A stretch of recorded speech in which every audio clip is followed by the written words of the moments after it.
There we go. We got quite a lot of grav panels too, and another grav core. That was probably one of the easiest grav relays I've gotten. Oh, there it is. So we need to prioritize getting this stuff out of here.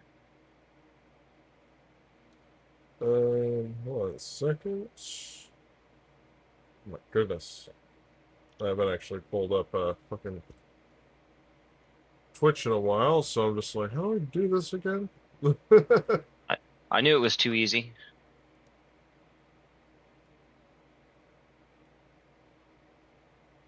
Everyone, let's grab everything and we'll just leave.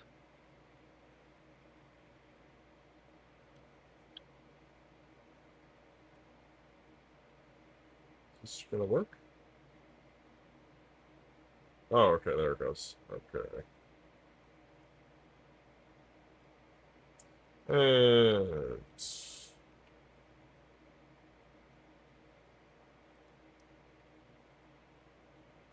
I got something coming up. channel. Everyone with a gun, let's get outside quick. Everyone's here. Channel. Everyone with a gun, let's get outside quick. Everyone's here.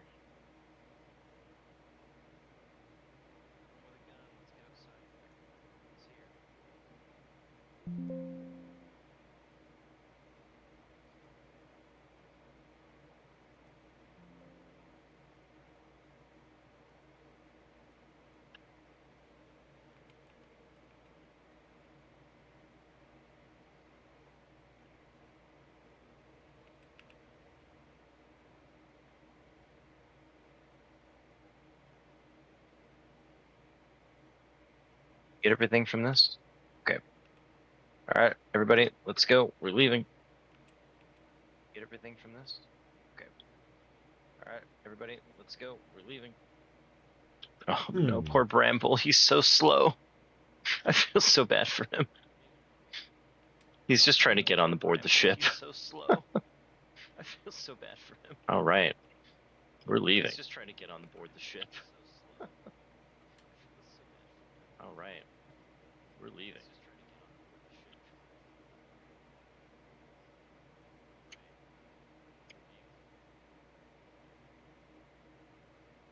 To space. Why am I not seeing To space. an option to stream Metal Gear Solid Delta on Twitch? Hold on. Well, it just came out, didn't it? Maybe they haven't added it, or there's a No, problem with it. it could be a problem, or maybe I'm not allowed to stream it technically because it's early access. That could also be the case. Yeah, that might be it. Well, I'll just stream to YouTube.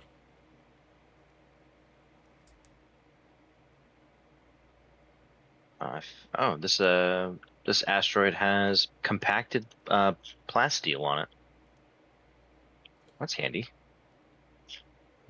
Where do we want to park the ship? I guess even right though here. even though the more I think about it, the dumber that actually is. Because it's a fucking remake of a 20-year-old game.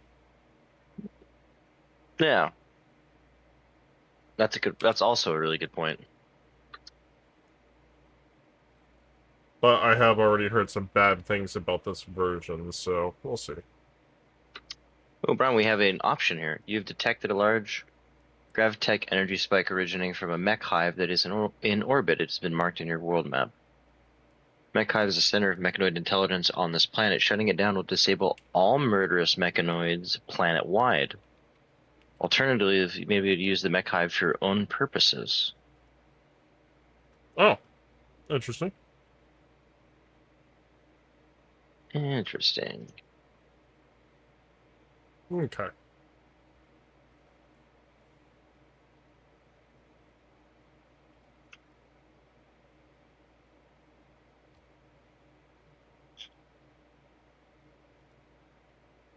Well, I'm just streaming to you, Jacob. Works for me.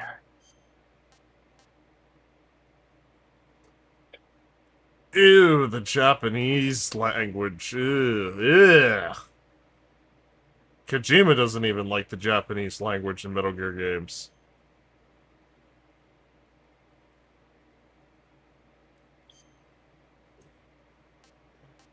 What is this?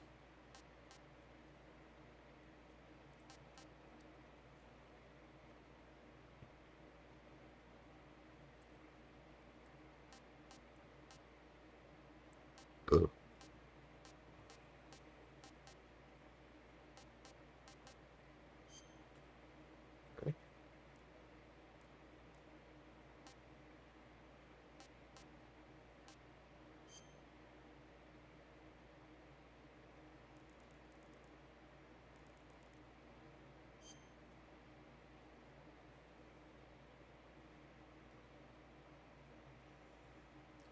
Oh, they were lazy with this, weren't they? I'm feeling it.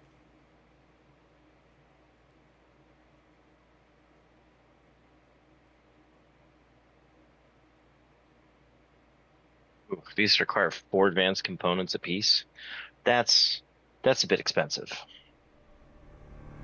I ain't gonna lie. That's a little expensive. Oh yeah, we got more. Oh, we got more plates. That's right. I can expand the ship.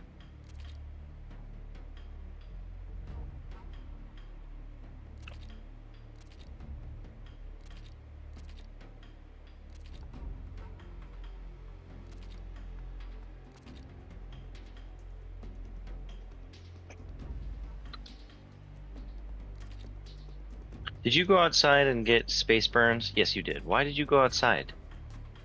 You dingus. Alright, you wear a vac suit. Bonte, I'm gonna need you to wear a vac suit.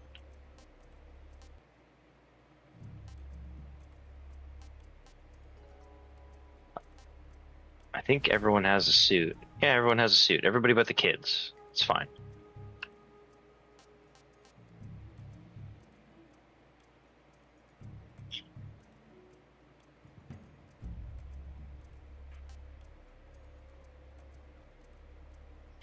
How much wood do we have? 500 units? Okay.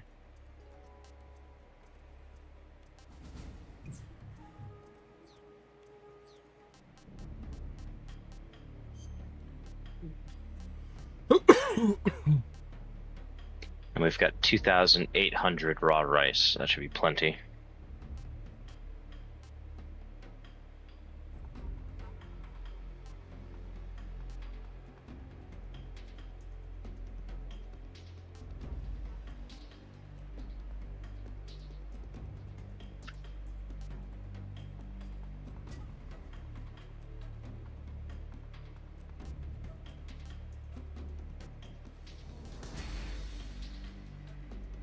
Interesting that they added more options here. So in true Kojima fashion, there was always questions in all of his games in the beginning. On MGS3, they asked you like, "Hey, what's your favorite Metal Gear? MGS1, MGS2, or MGS3?" Well, now they added MGS4, Peace Walker, MGS5. I like everything in the Metal Gear series, and I'm playing the Metal Gear series for the first time. There's questions, which appear to have different bonuses if you click one of these, which I'm kind of confused about. Even with all of these generators running, 10 of them, it's not enough to offset the heat loss from being in space. Damn. Well, I think I'm gonna click the only true option a fan would ever click, and that is I like MGS2 because god damn it, they better have the unique cutscene for it still. Playstyle.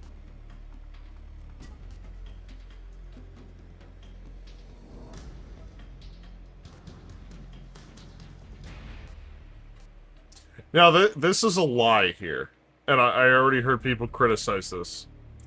The Legacy-style controls, they don't work, because this isn't even on the same engine anymore, and it's not even on the same hardware for controllers or anything like that. One of the things we lost from the PlayStation 2 era up into the modern era still is the pressure-sensitive face buttons. And they haven't been able to recreate the same feeling of it, especially for any version of MGS3, and I've always been really critical. This is my favorite game of all time, is MGS3. The HD collection, those controls, even though they were technically legacy controls, they had to change them, because you cannot half-press the face buttons on the Xbox. So they had to make it to draw your weapon, you had to click in the right stick. And I think that is retarded. And I never recommend anybody play that the first way. So I know they're lying when they say it's the legacy controls of the original. No, it's not. Because the PlayStation 5 and the Xbox One controllers do not have pressure-sensitive buttons on the faces. So I can't half-press square to bring up weapon, and then full press it to fire.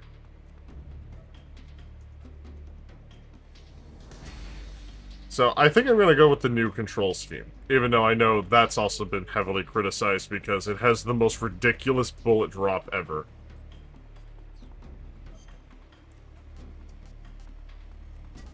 And I can't play on European Extreme. I fucking hate this.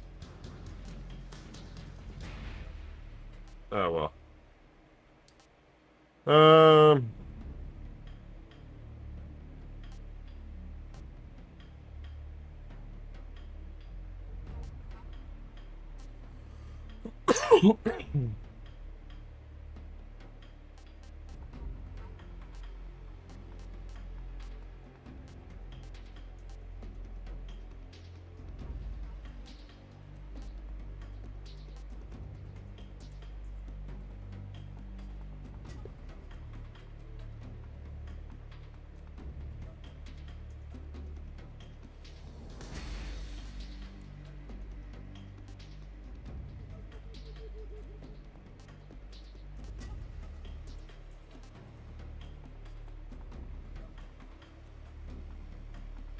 I'm curious.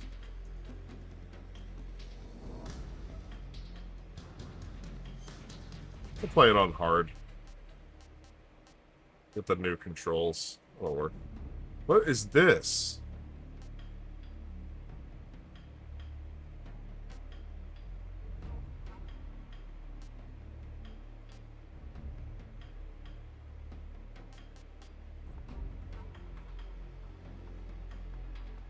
Is View Alt 6?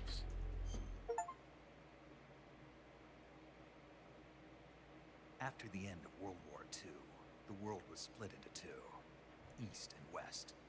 This marked the beginning of the era called the Cold War.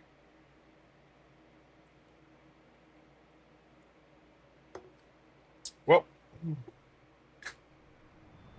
I sit here for about 25 minutes for the opening cutscene.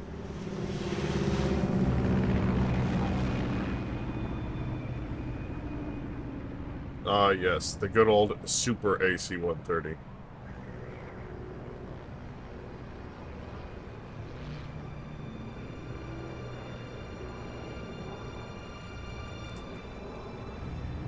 Why does this look wrong?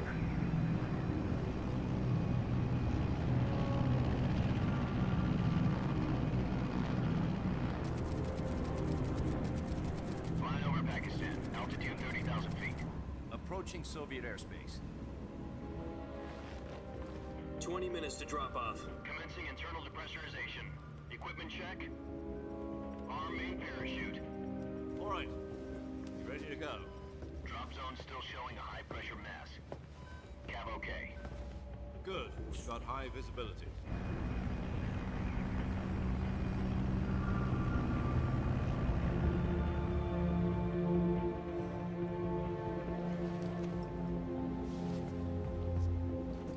Put out that cigar. Connecting oxygen hose to interior connector. Put on your mask.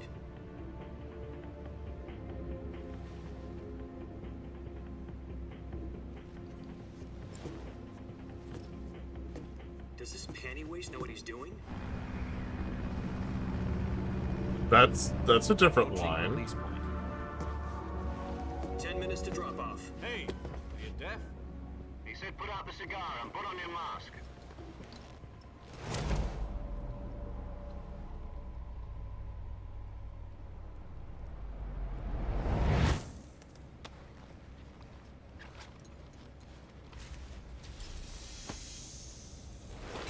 Depressurization complete. Checking oxygen supply. 6 minutes to drop off. Opening rear hatch. Have you ever seen this game, Jacob? No, I don't think so. No. Sunrise. I'm very curious to see if, in the credits, if they removed Hideo Kojima's name. That would be External temperature real minus rude of 46 them. degrees Celsius. Yeah. 2 minutes to drop off. Stand up. Yeah, because this game, this remake has nothing to do with him. You'll be falling at 130 miles per hour. Try not to get frostbite from the wind chill. 1 minute to drop off. Move to the rear. Activate the armor bottle. This is one for the history books. The world's first Halo jump. 10 seconds to drop off. Stand by. Oh, his name, original producer. They edited it. Countdown. 5, 4, 3, They probably knew people would get annoyed at them if they, Spread your wings and fly. God be Oh with you. yeah.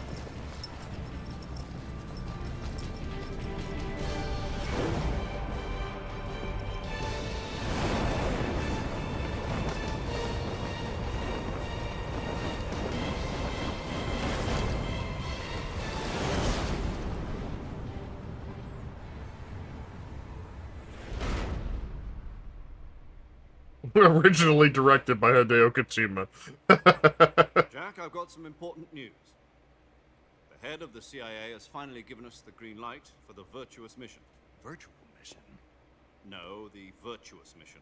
The future of our Fox unit depends on it.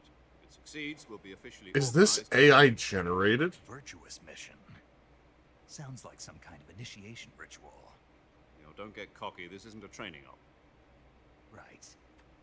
So what exactly is this wonderful mission? Well, about 2 years ago, a certain Soviet scientist Okay, we still got the stock requested footage. to one of Okay, our good, good, good. molds. His name is Nikolai Stepanovich Sokolov. He's head of the OKB 754 Design Bureau, one of the Soviets' top-secret weapon research facilities, and the East's foremost expert on weapons development. Sokolov. Isn't he that famous rocket scientist? The very same. On April the 12th, 1961, the Soviets achieved the first manned spaceflight in history. The Earth was blue, but there was no God. Well spoken. The rocket that carried Yuri Gagarin to orbit was the A-1, known as the Vostok rocket. Sokolov is said to be the man most responsible for the multi-engine cluster used in that rocket. After Gagarin's flight, Sokolov left rocket development to become the head of the newly established I design wonder if I could bureau. stay up here in space From a for lowly quite a technician to while. head of a design bureau. That's quite a success story. So why do you want to defect? It seems he'd become afraid of his own creations. Afraid. Call it a crisis of conscience. And for that, he left his country and his family behind and went over the fence? Not exactly. One of his conditions was that his family was also to be taken safely to the west. We used a mole to get the family out first, and succeeded in sneaking Sokolov over the Berlin Wall shortly afterwards. I was the one who conducted the operation. The security on the eastern side was still full of holes back then. Then what? We got Sokolov over in one piece, but the whole ordeal had left him exhausted, and we checked him into a hospital in West Berlin. It took him 2 weeks and more than 600 miles to get from the research facility in the Soviet Union to Berlin. He was in no condition to say 740 here. vac stone. And it was only Get to a week 1,000 later and that we'll we had call it something good. much bigger on our hands. Oh, combat It's a supplier. massive crisis. October the 16th, 1962, President Kennedy received word that the Soviets were in the process of deploying intermediate-range ballistic missiles. Also, they added a new, The President demanded that the Oh, no, Soviets it's not new. It's been dismantle around and for a remove the minute. Never missile. mind. At the same time, he announced I a just naval never seen it blockade to before. prevent further missile shipments from reaching Cuba. But the Soviets didn't back down, instead placing their armed forces on secondary alert. Soviet transport ships carrying missiles continued on course towards Cuba. US and Soviet forces went on alert for an all-out nuclear war. Frantic negotiations were conducted. I'm really glad they got the rights to use the stock footage again, because I know they temporarily lost them because their Finally, on license October ran out. 28th, the Soviet Union agreed to remove its missiles from Cuba, and so the world avoided a nuclear holocaust. But in order to get the Soviets to pull their missiles out, we had to make a deal. You mean the one where the US agreed to remove its IRBMs from Turkey? No. The Jupiter IRBMs deployed in Turkey were obsolete, and we were going to get rid of them anyway. They had no strategic value whatsoever to either the US or the Russians. The Turkey deal was a ruse, a cover story that was fed to the other intelligence agencies around the world. So what did the Russians really want? Sokolov.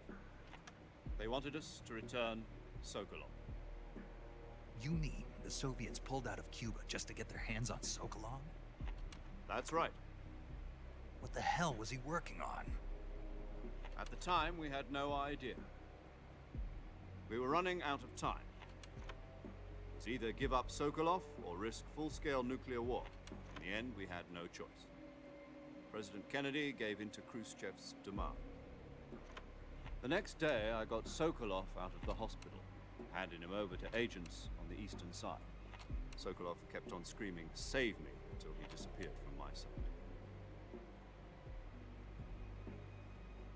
Then, a month ago, we received some new information from one of our moles. About Sokolov? Yes. He was taken back to the research facility and forced to continue working on the weapon in question under KGB supervision. What's more, it's on the verge of completion. So what kind of weapon is it? Something to do with space rockets? No. Missiles. Same technology. I guess you're right. We don't know the details, but it appears to be a new kind of nuclear device. For half a year now, the Soviets have been conducting frequent nuclear tests at Semipalatinsk. Something to do with the weapon, I assume. We're talking about a secret weapon so big that Khrushchev was ready to pull out of Cuba to get it back. Is Sokolov still in the facility? No. According to our intelligence, he's in Selinoyarsk, a place in the mountains about 3 miles to the west that's known as the Virgin Cliffs. The Virgin Cliffs. Nice name for a virtuous mission. They moved him there just recently. Why? Apparently, they're conducting a field test of the weapon, but it's our best chance to get him back. This mission would never have been possible if he was still in the research facility. This is our last chance. Sokolov must have known that too when he contacted us.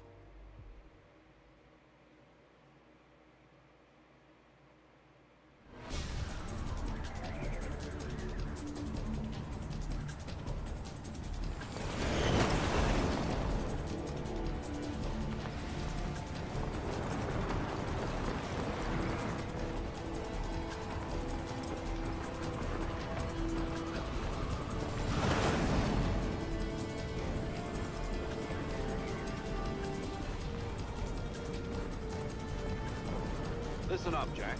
Your mission is to infiltrate Selinoyarsk in the Soviet mountains, ensure the safety of Sokolov, and bring him back to the west.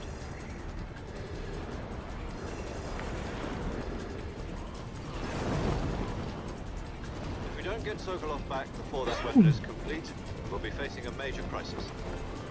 The clock is ticking.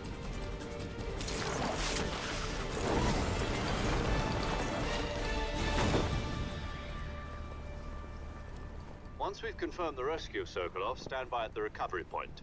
A recovery balloon will be dropped at that point. Helium will be pumped into the balloon to inflate it. The process takes about 20 minutes. Once it's complete, the gunship's arm will latch onto the balloon and pull it up. The Fulton surface-to-air recovery system. I'm familiar with the theory. Take it easy.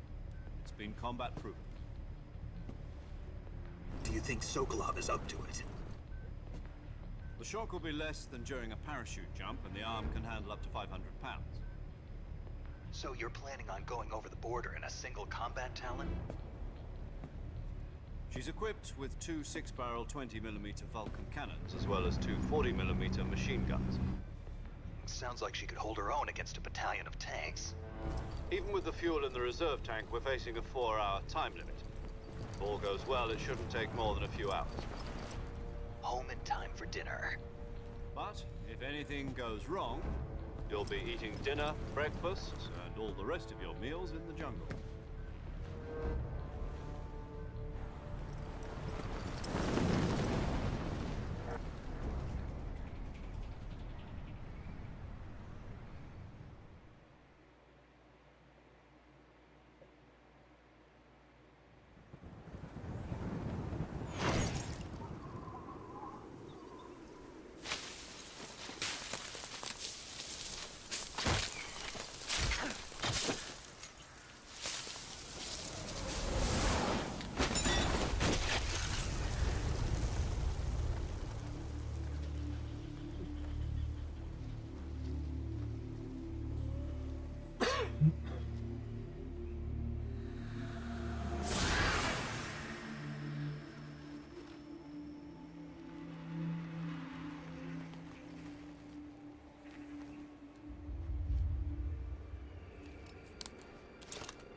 There's the Mech Hive cluster.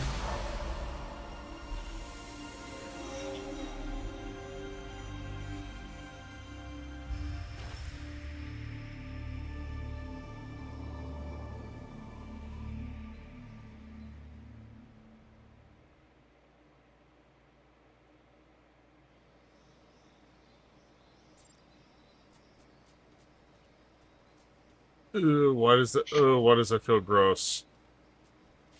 Does it feel clunky or does it look off? The movement, I can already tell this is really... What? Why is it like this?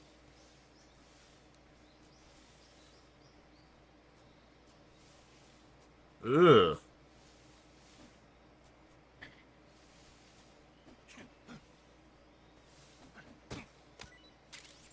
Okay.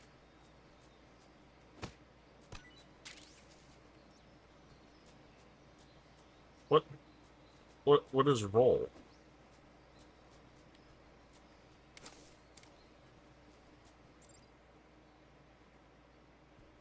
The fuck?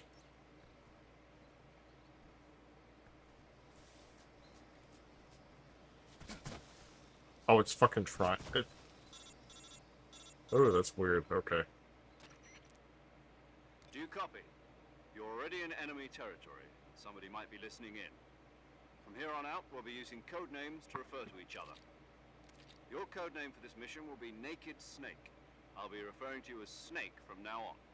You're not to mention your real name. Snake? Oh, you don't like snakes? There's a What mistake. do you mean? You've eaten one before, haven't you? In survival training? In the codec, right in the beginning I here, don't know if I'd ever order you can one go of through the those. pictures of the character you're talking to, Might not have a choice. and if you go all the way to the right, you get their profile.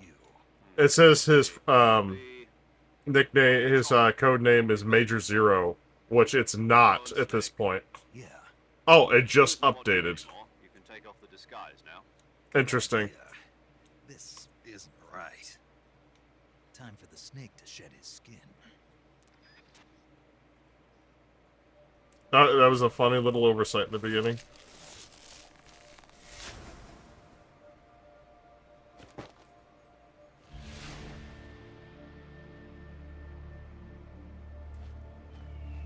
That's a slight change as well.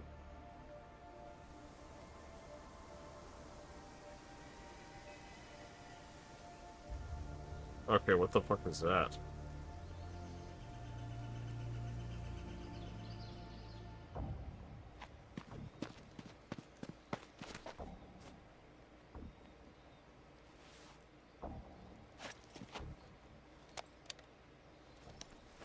Ancient danger, huh?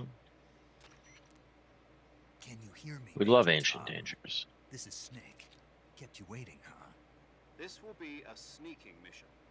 You must not be seen by the enemy. You must leave no trace of your presence. Is that clear? This kind of infiltration is the Fox Unit's specialty. In other words, weapons and equipment are procured on site. That goes for food as well. You're completely naked, just as your name implies. Great. Now I see why you asked me if I like snakes. I suppose calling me Snake was your idea of a joke, too. No. There's a good reason for that. I'll tell you later when the time is right. Gotcha. Getting back to the subject, how exactly am I supposed to feed myself? You've been issued a knife and a tranquilizer gun. Use them to hunt for food. You'll also find some medical supplies in your backpack. Yeah, about the backpack. I lost it in a tree on the way down. I see. Well, you'd better go back and get it then. You know where it is? No problem. I can see it from here. It's stuck on a branch. To climb a tree, stand in front of a tree that's covered in ivy and press the action button. I'll be monitoring your progress over the radio. We can't risk violating Soviet airspace, but I'll be in the gunship. My frequency is 140.85. I'll give you a call if I need to talk to you. If you need to talk to me... Really? Why don't we have a mechanoid cluster landing here? Okay, Snake. Go get your backpack. And smoke spewer? What the hell is this? Oh, it blocks out the sun.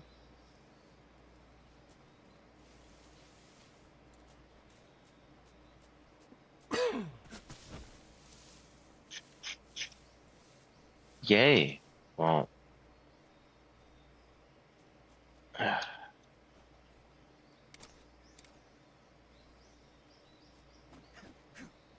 Just need like a thing of artillery.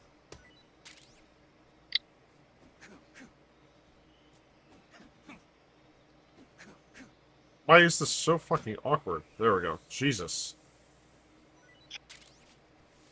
Wow, that thing has a obnoxiously big range.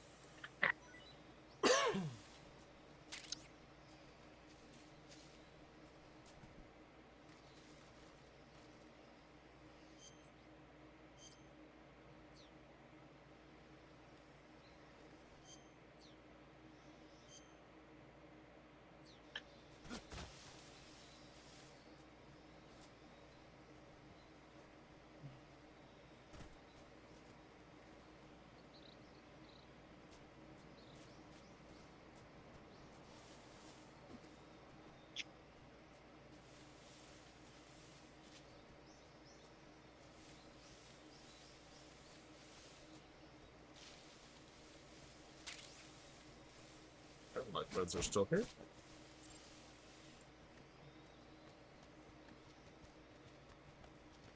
Oh, somebody posted in general.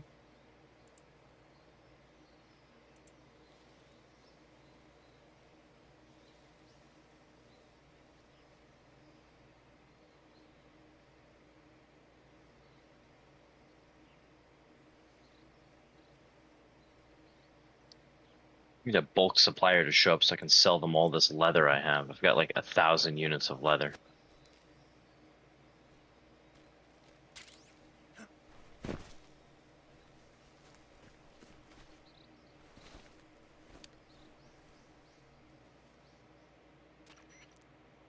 I see you've retrieved your backpack, Snake. To equip a weapon, it's necessary to take it out of your backpack. In the survival viewer, choose Weapon from the backpack. Your available weapons will be displayed in a list on the screen.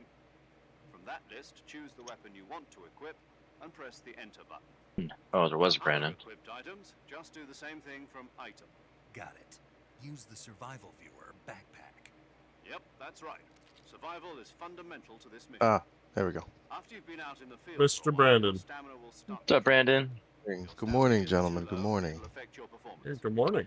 You won't be able to Brian, this shoot place down sucks. the Another rifle. thing just landed and it's a psychic droner. Oh, Keep good an eye on lord. your Yeah, stamina you're kind of so you don't fucked. run out. This Without place the sucks. double wall. I'm gonna leave this place as soon as the ship's ready to launch.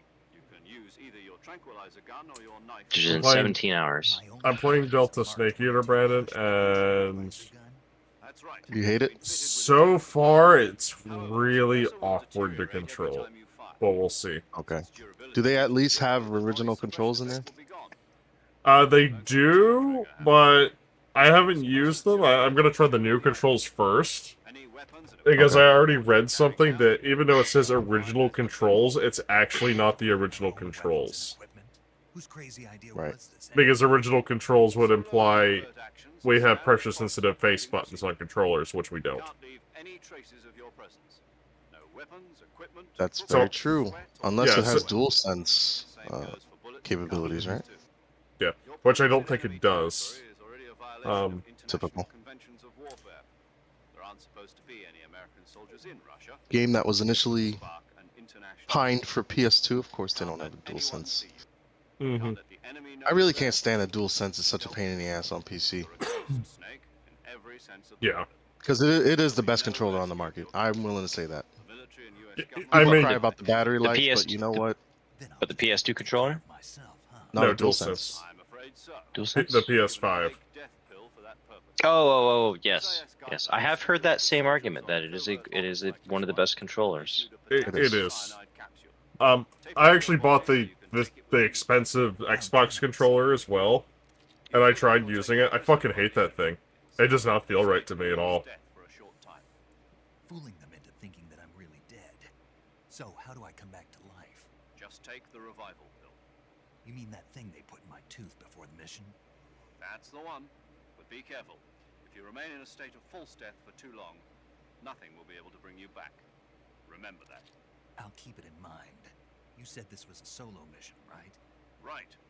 I guess that means I can't count on any reinforcements. Correct. The mission rests entirely in your hands. A real one-man army. Relax. There's a support team ready to back you up over the radio. Who? I'll introduce them to you. This time, survival is of utmost importance. The first member of the support team... I'm right at the beginning, Brennan, if you want to watch. Acting as a medic, so to speak, as well as recording your mission data. She's a member of Fox as well, and she's here on the gunship with me. She. Did you ever play 3, Brandon? I'm paramedic. Oh wait, Nice your to mic's meet you. muted. Paramedic. As in a medic who comes in by parachute. Aren't you going to tell me your real name? Are you going to tell me yours, Mr. Snake? My name, huh? It's John Doe. And they call you Jack for short. You're a regular Captain Nemo.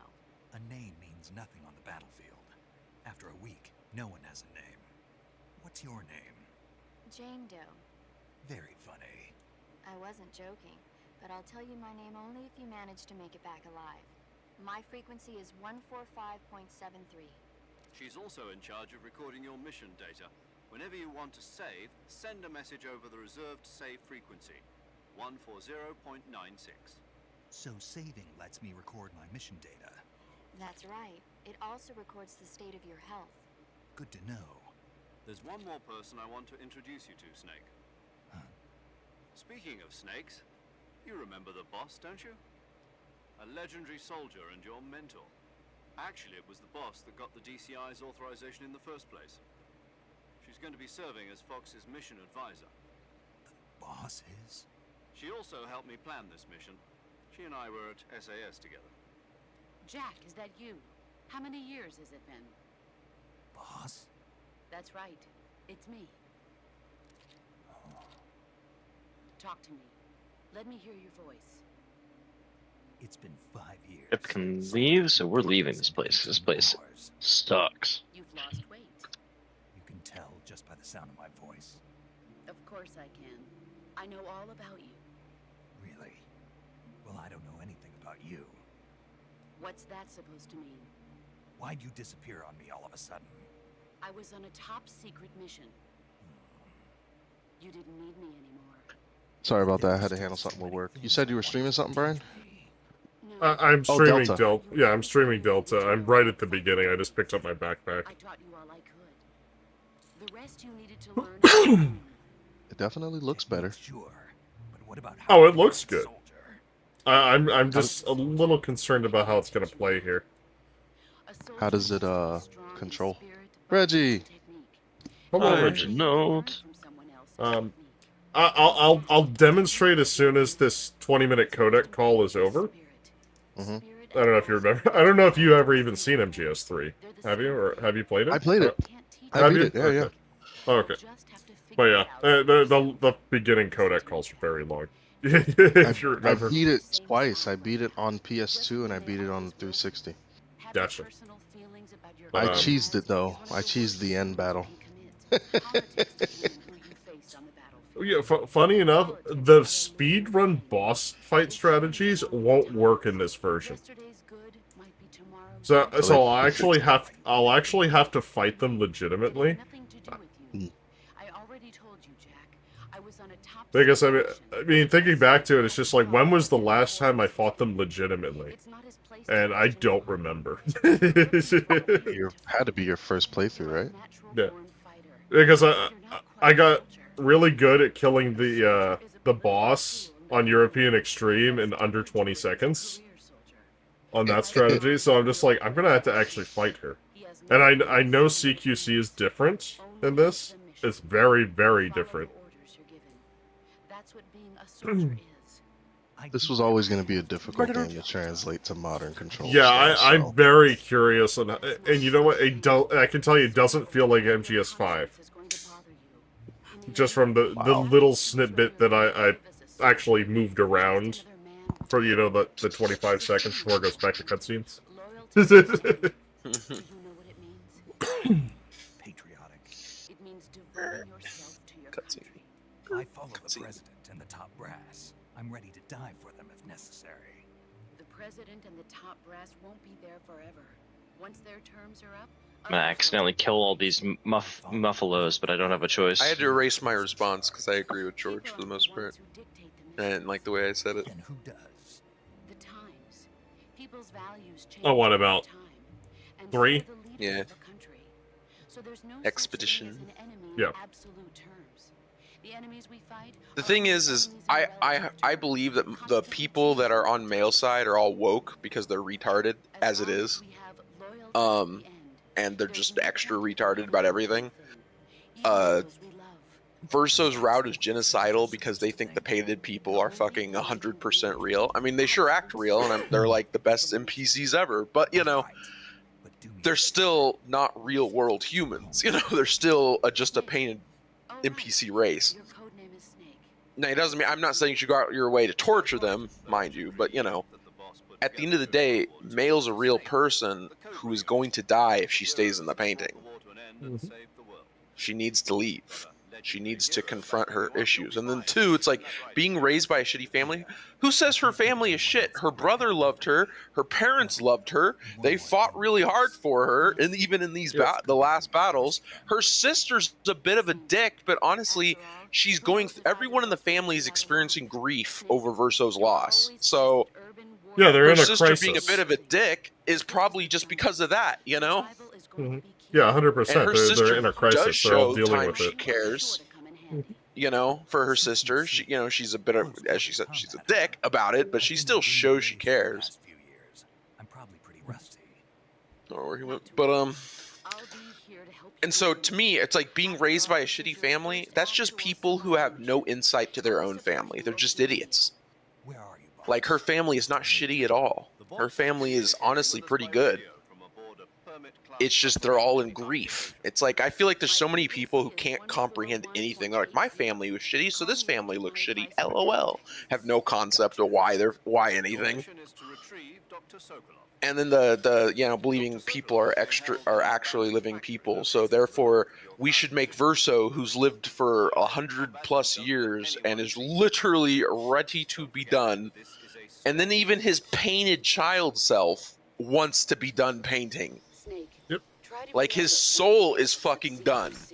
And if your soul is the only thing keeping everything else alive, that doesn't mean like, oh, I guess we'll sacrifice one for everyone. No, let him. Everyone's already dead except for the 2 girls. Okay, all the other painted people have already been swiped out of existence. Virtuous mission. Now, So you're not really genociding anyone else besides these 2. Yeah, it's his And- painting. He has and- the right, 100%. And yeah, and then even Seal was like accepting of it. It's like Luna was the only one mad about it. And I don't even know if she was mad about being destroyed or mad just that he didn't tell her.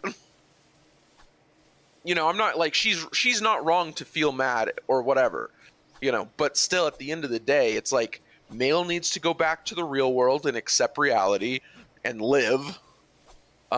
Verso needs to finally get free, him and both chunks of his soul.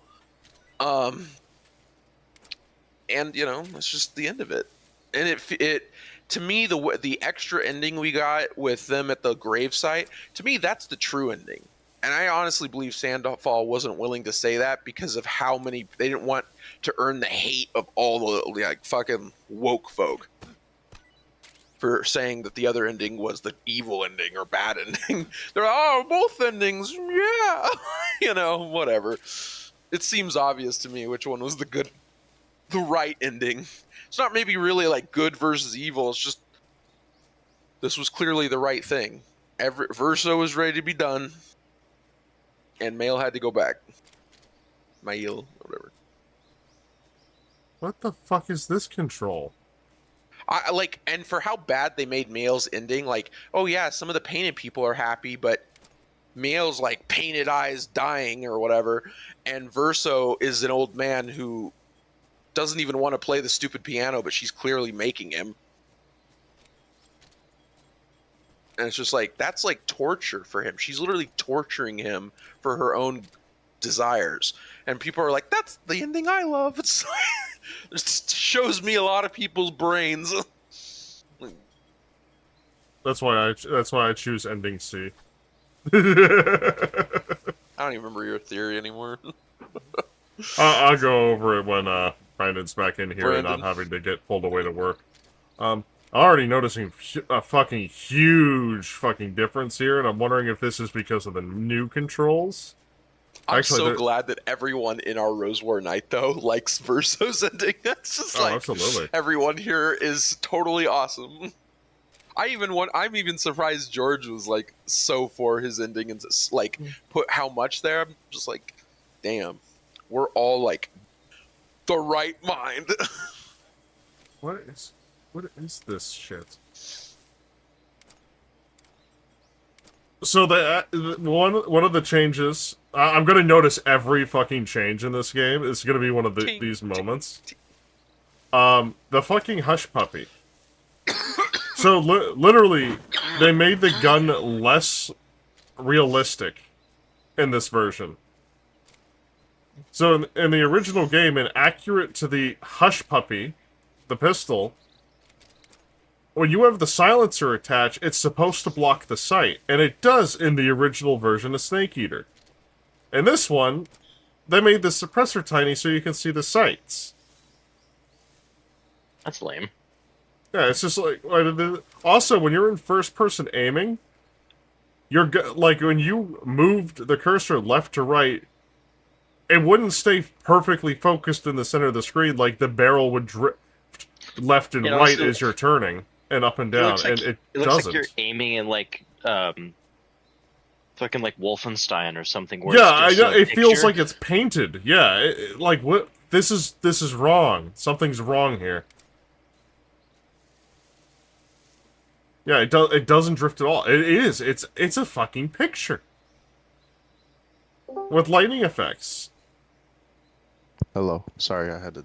Brandon, okay, you're good, man. I'm noticing fucking things, and I haven't even moved away from the backpack zone, and I'm not liking it. Uh-oh. What are you noticing? Okay, so I don't know if you remember the Hush Puppy. So, Yeah. accurately to the actual gun in real life, the Hush Puppy silencer was big, and it blocked the sight of the gun. In this version, they made the sight, they made the suppressor tinier, so you can still use the sight on the gun when the suppressor is attached. And So them also, catering to modern yeah, fans. and That's also, what it is. do you see something wrong with this picture right here? There's no grass there, right? No, not the grass. It's still focusing on the gun.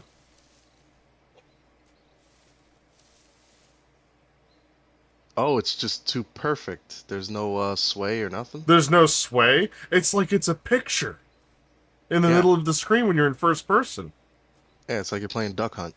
Yeah, what the fuck? Anyway, look at this movement.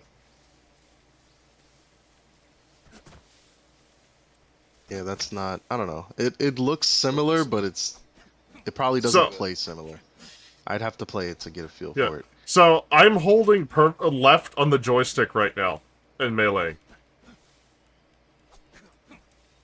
Like literally, if you're attacking with the melee button in this version, it doesn't follow the joystick. It just follows where he's facing, and you can't turn, which is really weird. and none of the Metal Gear games across the entire series is it like that, and that is very odd to me. That makes me sad. Yeah, Considering like this is even the in same company that did the even Oblivion remaster. even Metal Gear Solid 1 on the PS1, it followed the joystick. I'm just Right. like, wait a minute. What the Yeah, fuck I know is exactly this? what you're talking about. Yeah, because, it's just the like, joystick, you can just kind of move while you're. It's jank, but it's part of the charm of the game. Yeah. You get used to playing that style, and now it's like you have to face the person. I don't know if I like it. Yeah, it's a little weird. So we're gonna continue It's like if on you're gonna now. go full realism, then fully remake the game. Mhm. You can't half-ass it. You know what I mean? Yeah. I Well- completely get the frustration with that. I had to watch the trailer for this for a little Discord reward thingamabob. And, Oh, yeah. All I could think while watching it, I was like, "Where's our Ara farmer? They should have made it with our Ara farmer." Like, Death Stranding 2's guy, you know, like having him in the role, to have his face on the character, that would have been hilarious.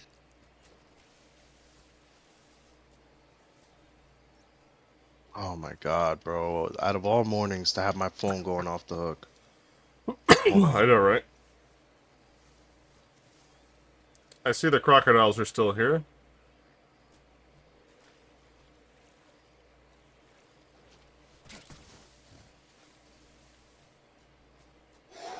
I'm gonna be looking at a lot of shit in this game too. Because out of all game, The nostalgia critic, Brian. Out of all games that I've played MGS3 the most. I've probably beaten this game literally about 70 times. So I'm just gonna see fucking everything. I know the ducks are new. That's whatever. You don't sink in the mud as fast, but that's okay. That's not really a big fucking deal. How the fuck do I reload the gun in this version? It's square. Okay. Yeah, because in the original game it used the old CQC reload technique where you had to unequip your gun and re-equip it with the right trigger really quick. So I was just like, how the fuck do I even do that in this? I feel like you're slower in the mud than the original. Trump figured out a way to start a federal pissing off of Washington, Oregon, and California. He was like, "Oh, you guys are allowing illegals to drive trucks? Well, I'm pulling your funding until you stop doing that." Yeah. And I'm like, "Well, that's I was wondering how he'd do it."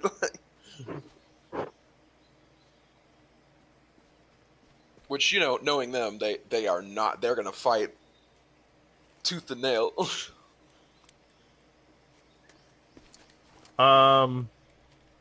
Oh no, you can still do it. Okay, the cutscenes are still interactive. Okay, cool. Major, I've spotted 2 enemy soldiers. They're probably KGB troops sent to guard Sokolov. AK-47s and grenades.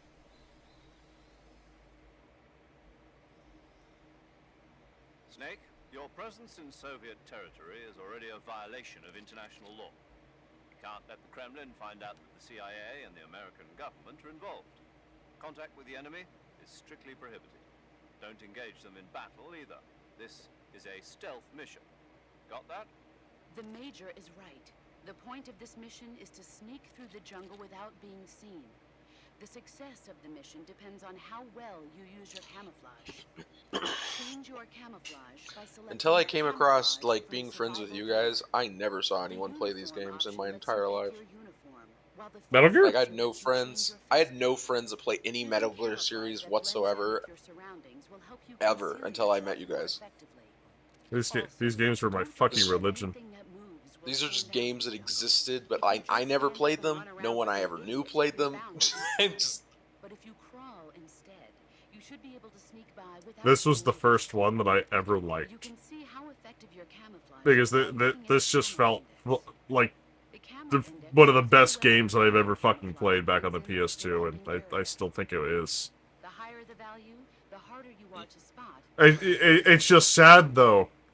Because even the HD collection it doesn't hold up to the PS2.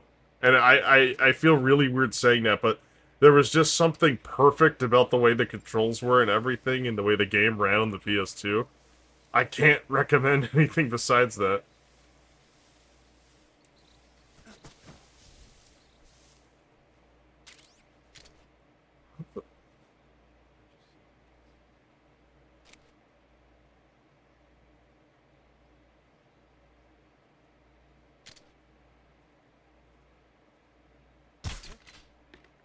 What?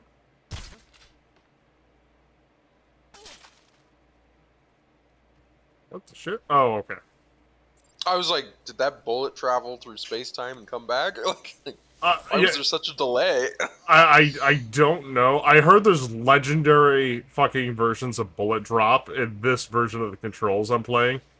Because it does, quote-unquote, have original legacy controls that doesn't have bullet drop. I'm playing modern controls, which has really horrendous bullet drop, apparently. Even with bullet drop, you shot the guy and it was like 5 seconds later, he's Yeah. like, ooh. It is a tranquilizer Fucking gun, but I don't know if in this version maybe tranquilizers to the head don't actually knock him out instantly? Yeah, I hit him in the arm. Okay, so after like 15 feet, it seems to drop about a foot. Okay. He's gonna pass out eventually.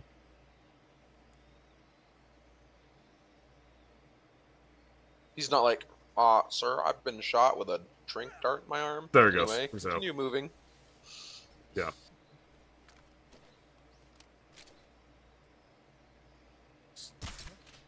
Yeah, look at that fucking drop! Holy shit! Little catapult. Oh my god! How the fuck am I gonna shoot the bosses with this thing? Oh my god, I'm just thinking about this.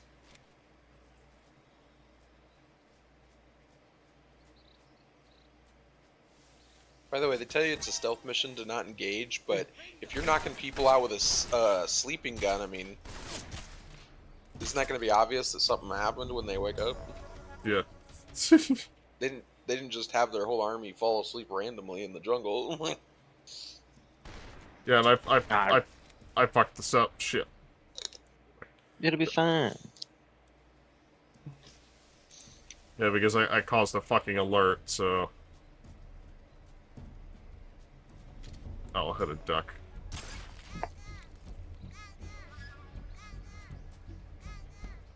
Shit.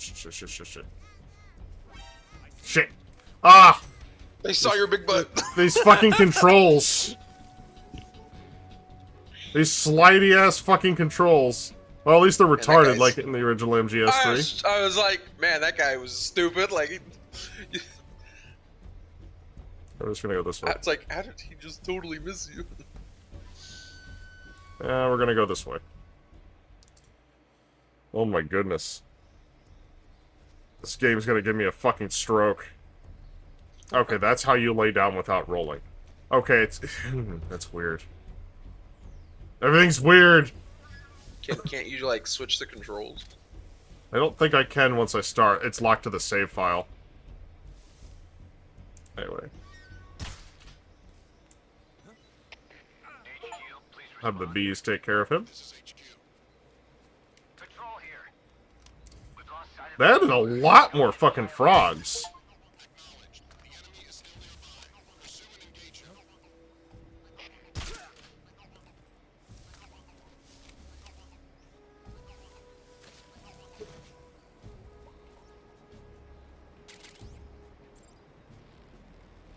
I wonder if you can still cut the ropes on the bridge and have the bridge fall.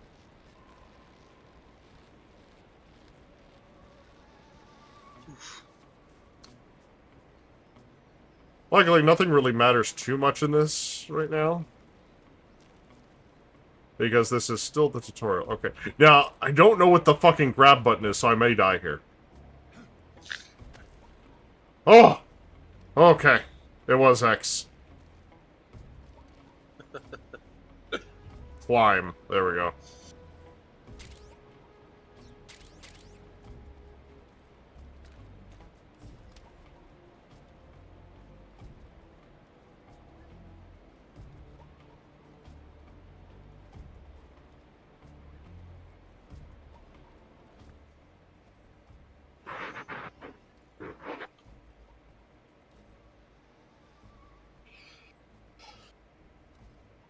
Heliosphere. Heliosphere.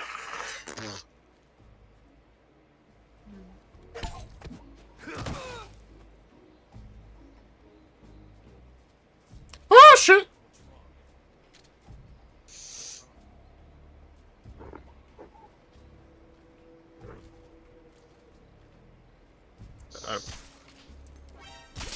Oh my god, this fucking gun now.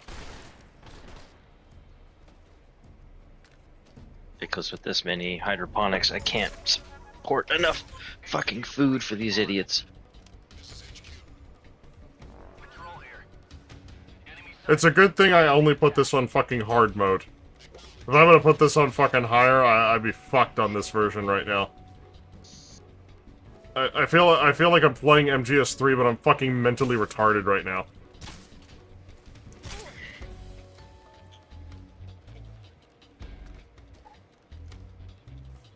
That was the last one. Okay. Jesus Christ.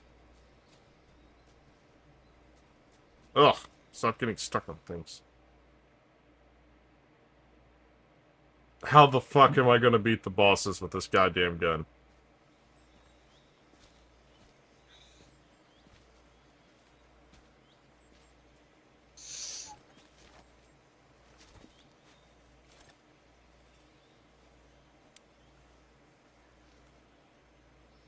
Major, I've reached the abandoned factory where Sokolov is supposedly being held.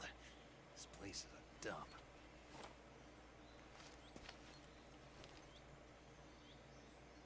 I can't see Sokolov from here. Security His is voice pretty sounds tight. funny to me. That's the original Snake voice. Major. Sentries It's posted like, is around he the perimeter. intentionally making it sound that way? Oh yeah, absolutely. What I mean is, like, that's not his natural voice. He's intentionally sounding gruff. Yes. Yes, that's actually true. Yep. In fact, he get That's hilarious. this is him doing it the younger version of Snake. You know, depending on the age of Snake, he makes it sound deeper and deeper and rougher, You mean there's more? and it eventually caps out in Metal Gear Peace Walker because He he's playing sounds like like he's doing 50 like a Batman voice. yeah, essentially yeah. Is that all? Major, I don't see him. Begin my It's just like funny. Yeah, I paid good money to get a picture with that man. Okay.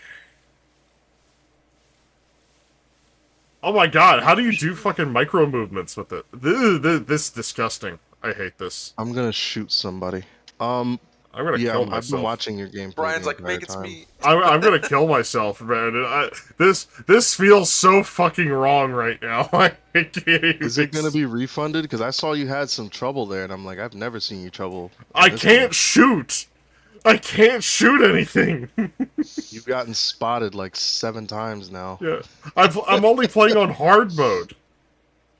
Right. Brian's like, I have Okay, 70 times Brandon, experience watch in this game. I'm carefully. gonna do it great. Ding, ding, That's ding, what I'm ding. saying. Like, I've never seen Brian get spotted before. Yeah. Do you see that bullet drop? That fucking Yeah. thing arcs. It's a fucking rainbow flying through the sky. I'm just like, what the fuck is this? Terrible. It's so Little slow. trebuchet. Terrible. You have the bullet Look at drop that! of a trebuchet. Look at that! I can't fucking hit him! Well, now you're about to meet sexy ass Eva, right?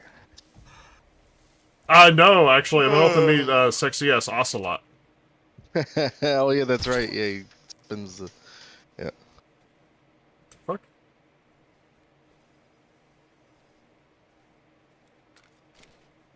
No way he saw you under there. I don't think so. See, I don't know the rules in this one for spotting, because before, if you were under something, they couldn't actually see you. Yeah. Oh, I fucked up. Oh well. Another fuck up by Brian. I feel like there might be a little bit more what? Okay. What the fuck is with this game? Holy shit. Alright, this So might is be this fun being to watch. refunded? 'cause- I don't know yet. But I can already tell you that if I was to recommend somebody play MGS3 for the first time, it still wouldn't be this fucking version. I would recommend the HD version over this fucking shit. There's a lot of gamers these days that just cannot play that classic game though. I know.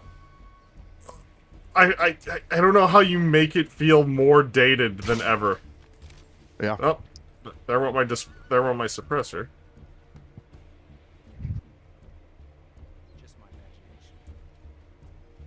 Okay. What? The Clipping? guy's leg is sticking through the floor. Fucking That clipping. Yeah, that doesn't happen in the original. My God, what did I buy? What the fuck did I buy? My You bought something. disappointment is immeasurable. Bro, you've been starved of Metal Gear for fucking years now. I will not fault you for buying this game, even if you don't like it. What is with the CQC in this game? Oh my God! Why is everything bad? My question is, why has everybody been giving this good reviews if it's this different from the game? Oh my God! Why is This everyone is saying that? this is killing Play me. the original. This That's hurts. the problem. I think all these reviewers never played the original, because the common complaint when the gameplay demo first dropped for all the journalists was, it just feels like MGS3 with a new fresh coat of paint. Oh bullshit! Clearly, that's not the fucking case. No. Well, major No. reviewers are generally full of shit at this point. You know, anyway, it, but you know, like, it wasn't that long ago where the They'll probably HD never collection play it came either. out. You know, it wasn't that long ago when the HD collection came out, Brandon. I don't know if you remember. At the time it took Patrick to beat one playthrough, I beat it twice. Yeah. You know, I was just like, oh, this, you know, it wasn't the same, but it was like, okay, this is close enough. I can feel it. I can play through this. That was the Master Collection, right? Yeah, yeah, I think it was just Or the the one on HD the collection. 360. 360. Also, the one on the 360. Yeah, yeah. Wait, he That was sees the me one through I the also barrels? played. He knows I'm through the barrels? What? No way. No. Oh, what? They didn't What? even have the. They don't even have the collision of the barrels modeled right. No way. What the fuck is this? I'm It's supposed to be sorry. a stealth game, dude. What the fuck? I was gonna let him walk by, and then he's like, "Wait a minute, there's something behind those barrels. I know it." It's like, what? What? They'll say some shit in the reviews like the enemies are smarter. he right? just saw you through that wall. Yeah, I'm. There's no stealth in this game if they can just see you through everything. Fuck it. I'm just gonna fucking hobo this. Watch, there's gonna be fucking John Wick videos of this game. Oh my god. Fucking Because you sticky can't ass stealth fucking this- game. You can't stealth this game anymore, so everybody's just gonna John Wick it, and there's gonna be a ton of videos. It's like there's got to be something broken or something. There's something's wrong. This It fucking doesn't version. seem right. Yeah, it doesn't feel right. I just don't understand how a company puts out Oblivion Remastered and then does this. Yeah. If this was a mod, I would forgive this. I'd be like, this is a Right. fucking good mod. This looks fucking beautiful. This is a very accurate, like fucking recreation of the zone. This isn't. This is $100 fucking retail game. That probably took millions of dollars to make. Yeah. Yeah, there's no forgiving this, man. Yeah. It's like I they gotta wait. spent the whole budget on making the game look nice, but just completely forgot about the gameplay. I gotta wait until the evasion goes down before I can actually enter the room.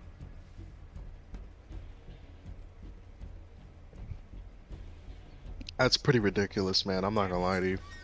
Kinda I'm disappointed. glad you got to witness that horse shit. Yeah, it's like, what the fuck is going Okay. on here, man? Come back. Come here. Come here. TQC, baby.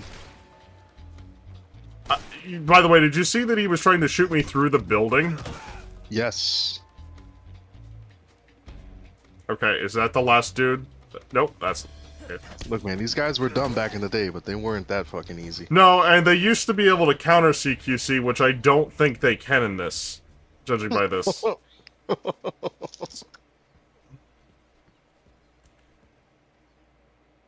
I got a feeling you're gonna go back to MGS3 just to wash yourself of this.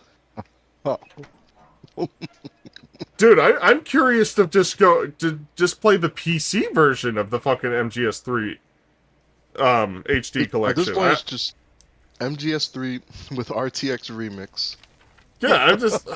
What the fuck is this? Somebody make an HD texture mod for fucking MGS3. Are you one of Volgin's men? Well, Sokolov looks good. You'll never get it from me. Oh yeah, the characters look great. I'm a CIA agent. I've come to escort you back to the other side of the Iron Curtain. You're CIA. Yeah. I was sent by Major Zero, the man who got you out 2 years ago. Zero. I have a message. What is it? He said to tell you sorry for being so late. Something's different about this cutscene. I think the camera angles are different. What does it mean? It means he's a man of his word. But we've got no time for this. You have to get me out of here before they arrive. Well, that's disappointing. Who's they? Fucking waited years for this, too. You in the West know him as Thunderbolt. Ever since that cutscene dropped from the pachinko machine. Yeah, I know. The pachinko cutscenes. Like, this was such a fever dream, and then for it to launch like this is kind of sad, man. It's like, what is gaming coming to? I honestly was really hoping it was just going to play like Control like it did on the 360. But it doesn't. And it's sad. Khrushchev has managed to Yeah. suppress the opposition so far. But the It- failure of his agricultural policy Ugh. has put him All those in a Konami precarious collections were good, position. though. And Yeah. On top of that, Back on the 360. last November, I mean, the most I'm impressed with this is they got the rights for the stock footage back. Khrushchev has Yeah. lost his biggest partner and his power base. Because that was a big fucking deal when that license ran out, because they didn't know who owned the license anymore. To seize Yeah. power by rallying the anti-government forces, overthrowing Khrushchev, and installing Brezhnev and Kosygin in his place. The mastermind behind this plot is Colonel Volgin of the GRU. He has control over another secret weapons research facility much like this one, OKB-812, known as the Granin Design Bureau, and is using it to further his plans. But that is Brandon, how am I gonna beat the Fury with this tranquilizer gun with the bullet drop? I don't know, man. Or the Fear? I'm almost curious, but I also don't want you to get that far into the game if you got to fucking refund it. And how the fuck am I gonna snipe the end with the fucking tranquilizer gun? Right. Hope you've got a good amount of bullets because you're going to be firing it a lot. No, Just trying to only a figure out. only a max of 25 I can carry. Yeah. I'm just playing on hard mode as well. There's 2 difficulties above this. European Extreme being your game instantly deletes its save file when you get spotted.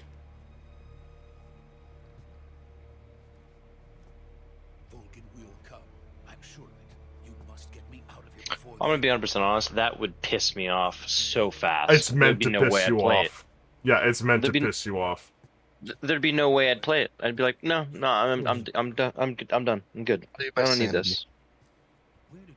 I value my sanity. It's like I don't wish to beat the shit out of somebody. It's a I- game is too Become an assassin, kill everyone at Virtuoso. I beat the Red European. dots, though. I've beaten European Extreme twice in my life, and I regretted it both times. After that, I just played on Extreme. The worst part is you big boss ratinged it, right?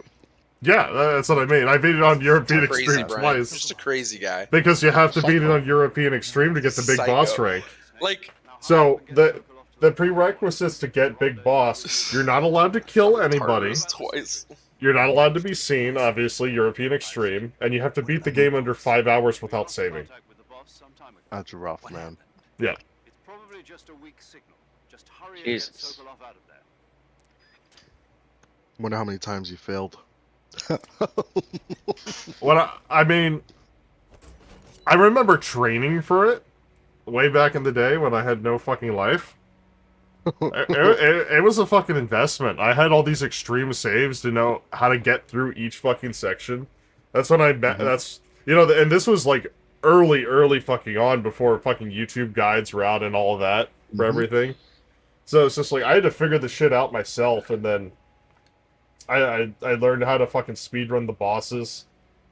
I don't even know if I could pull it off anymore, especially the boss one at the end. I'd have to try it. I think you could. It's just too much of a time sink.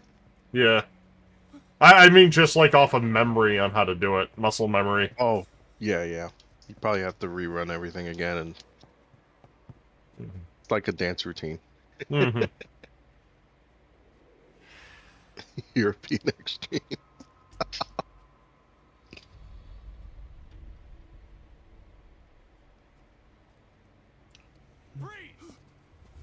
What's with the red dots on his face, though?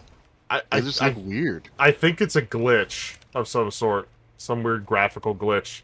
I think it's some of the hair follicles are not spawning in or something? I don't know. You have DLSS on? Yeah. I know people hated this, too. They changed Ocelot's face.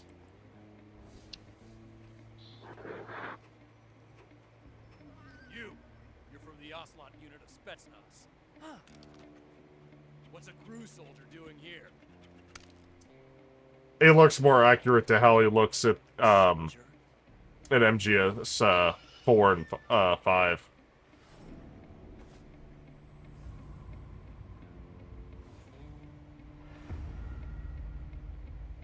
Oh, they really went crazy with his chin. Yeah.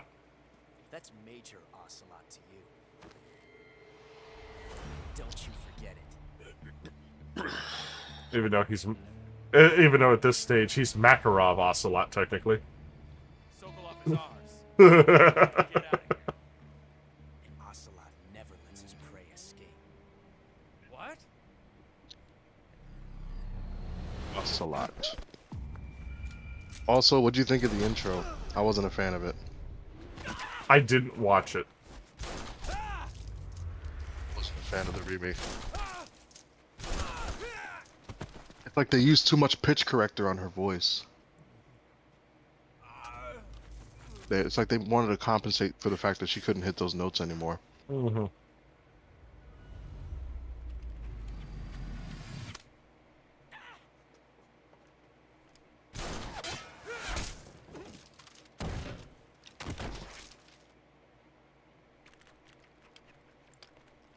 Ocelot.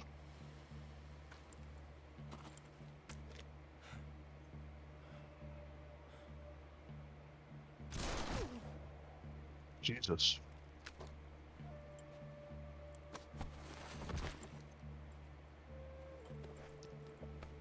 I also see no ultra wide support.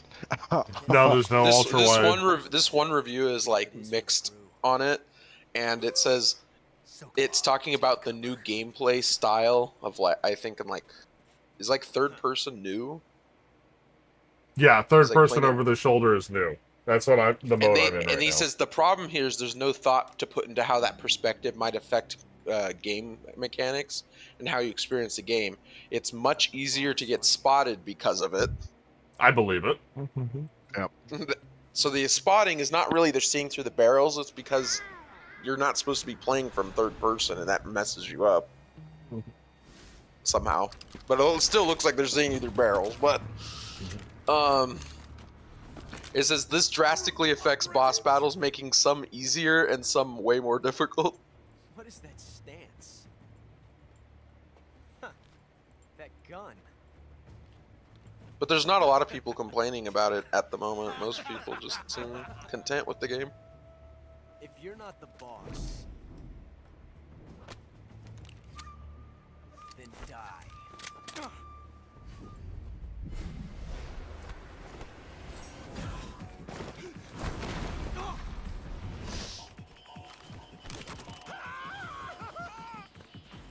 Major! Leave it! Shoot the other one! Fucking screamed and run away. It's like, what the fuck? I can't imagine ever screaming like that and running like that away. All I can think is like, remember, Major, this is a stealth mission. They can't even, but you can't even battle them. They can't know you're here. You're over here just having this fucking huge battle with them. It's like, mission failed, I guess. On that front. It'd be really funny as a joke. Just played game over right after the cutscene ends. They saw you, Snake. You lost. Like, what?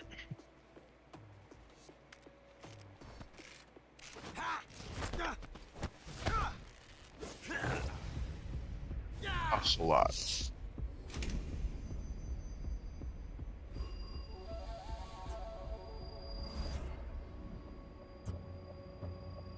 Good night.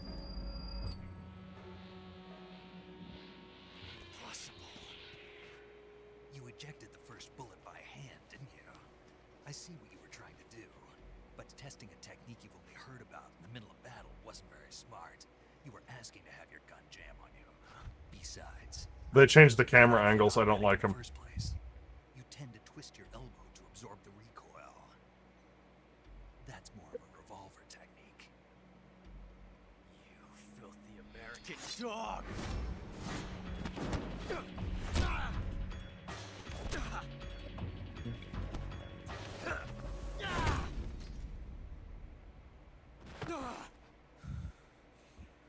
His movements were fucking weird. But that was some fancy shooting. You're pretty good. Back to me talking to you. Pretty good. Pretty good.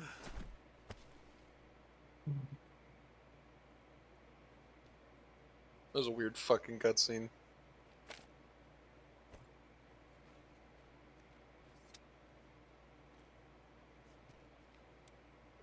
I am gonna get a game over here in a minute. I gotta cause time paradox. Major, do you read me? I read you. And Brandon knows what I'm Thank gonna you, do. all right? I've run into a few snags. These guys were after Sokolov too. Apparently they were taking orders from a This group guy of rated named this Volga. rated this remake 7 out of 10. He's like, it's not really worth playing over the other versions that exist to this game. Yeah.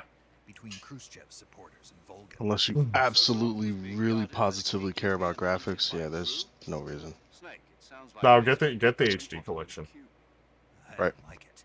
Something about We the can Because even- I think we severely can emulate it, doubt. too. You'd better hurry. Yeah, I severely doubt himself. the multiplayer returning is going to be worth it. Well, now that you played the gameplay, yeah, it's probably not Yeah, going to be worth it at it's- all. Mhm. Okay, I need knife. Okay, time to get a game over. How do I? Oh, how do Maroon. Huh? Did you see the Cracker Barrel stuff? Oh, what, they changed the logo and everything? Yeah, and like Yeah, I mean, I don't gentrified really- the inside. Oh my gosh, the people were so angry. I mean, like, I don't know. I mean, these companies are going to do whatever the fuck they want, what they feel is profitable. So, Well, I can tell you, changing that label ain't gonna Ocelot be is profitable dead. for them. Doing whatever you want to be profitable, honestly, should be keep the thing that's kept our business existing for 60 years and don't go woke with it. And they went woke with it, and now their stock's dropping like fire. So, you know, they need to understand what's profitable and what's not in making changes to your brand. did they really go woke with it? What'd they do? They took the Cracker guy out of the picture. Just it's like a minimalist style Cracker Barrel. They took all that out. The shop, I've been inside Cracker Barrels before.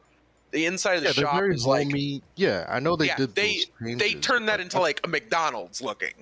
Yeah, but is it really woke, or is it just a company that Their just wants leader to- is a woman who now says Cracker Barrel is joining the LGBTQ alliance. Well, that's So- the problem.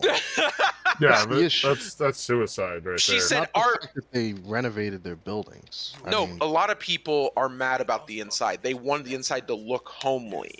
right, of course. And having it look minimalistic McDonald's style is terrible. The brand is terrible. The brand it pisses people off in addition to the woke stuff, because before we found out about the woke stuff, we were just like, what the hell is this? And then people started digging deeper and found out she's also about all this other crap. Yeah. And that's an issue, but I mean them just solely if they just renovated the stores, I wouldn't consider it woke. I think that's just dumb. But I mean, here's the thing, they wouldn't do it if there was no study that people enjoyed that shit, because people enjoy that shit. Yeah, they can shit other on them all they people want on the enjoy that internet. shit. No, But here's the thing. Plenty of regular people that enjoy that minimalist, brutalist look. That's a style right now. Well, so far their changes have caused their stock to drop rapidly. So, however that's working out for them, whatever group of people enjoy that style, woke or not, it's not enough to overpower everyone else. Well, yeah, we'll see what happens with their profits, because that's more important than any of their stock prices. So the profits are, let's see what happens there. Yeah, like that's really companies are like, we care about messages until our stocks start dropping. Because the problem now is, if they revert, all they're gonna do is alienate both sides now. So yeah, I mean, at this point, you might as well just stay the course. At this point, there was not that many Cracker Barrels. I mean, I only knew of one in Oklahoma City. I'm not saying there was only one, because Oklahoma City is a fucking massive city. Mm-hmm. But like square footage, it's huge. But like, there's not that many Cracker Barrel stores around. I've not seen that many anymore. Like they've definitely declined. But like, it just feels like now you're going to piss off both people if you change it or not. You pissed them off for changing it, and if you change it, as you say, you're right, you piss off that group. Honestly, at this point, it's like Cracker Barrel's either going to diminish or collapse entirely. Yeah. Or, I mean, they'll just fall out of favor. I mean, the thing about Cracker Barrel, specifically here in New Jersey, is that they'll never make money here because we have the greatest diners in the world. So they'll just never make money in Jersey. That's why they're all in like Philly and South Jersey, where there's not that many diners. But with Cracker Barrel,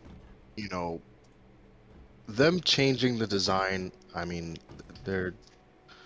I don't know. I think it's dumb because people are just tired. There's big fatigue of it, but there's also a lot of people that really enjoy that fucking brutalist look. They enjoy the but like the point of going to Cracker Barrel was to, of course, get the food, but it was that it looked like old Deep South look, Yeah, it's an experience. All over the walls and stuff, and the store was like selling all that stuff you probably hadn't seen since like boomer childhood, Yeah. But it's very. And I'm sure they still have the store, but like, maybe so. But like, that's I don't know why they would make the change, because if it was making money, they wouldn't have changed it. That's really it. I mean, at the end of the day, it's wow, that looks terrible. At the end of the day, it's like you either do something different or you just stay the course and you know for sure you're not making money.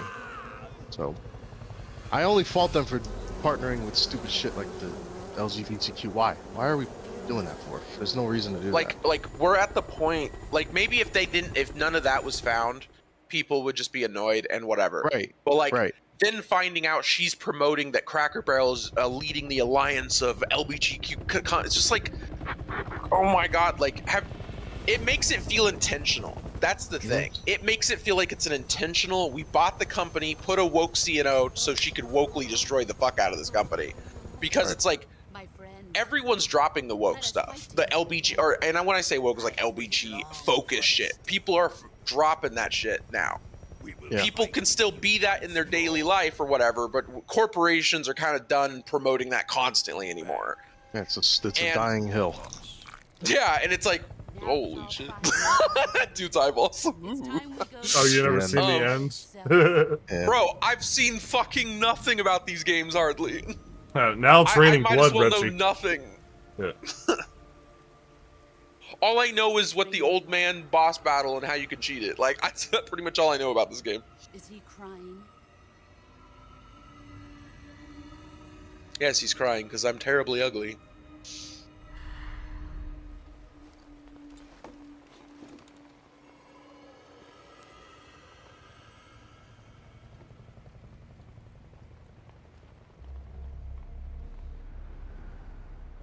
Uh-oh. Kuwabara! Kuwabara! Kuwabara, Kuwabara. Lightning.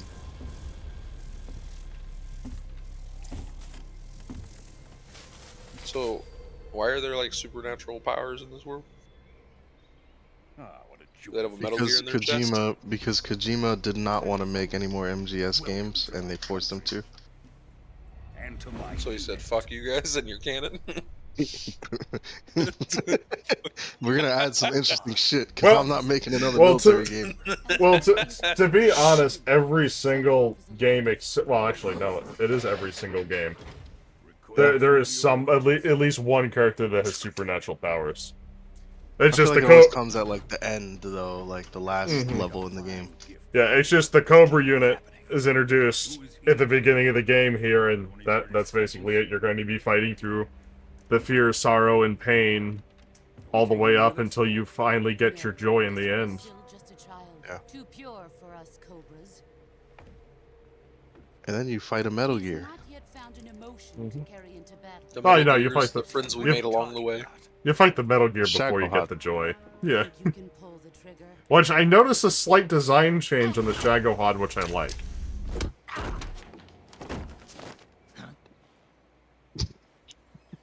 She really bitch slapped him. She come back. You should just cut the ropes on them both. Bro, she trained you. She didn't teach you everything she knows. Good night. You didn't scream loud enough. Can you imagine having your arm broken and you still scream in that deep voice? That's it. We can't let him live.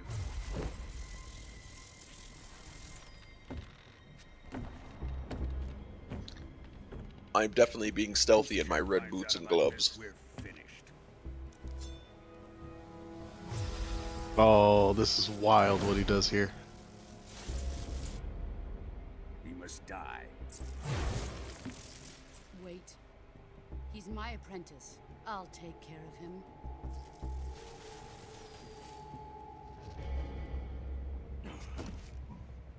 Jack? The helicopter's just silently hovering in the background. With no rotor wash at all. Yeah, it's like fucking stealth helicopter.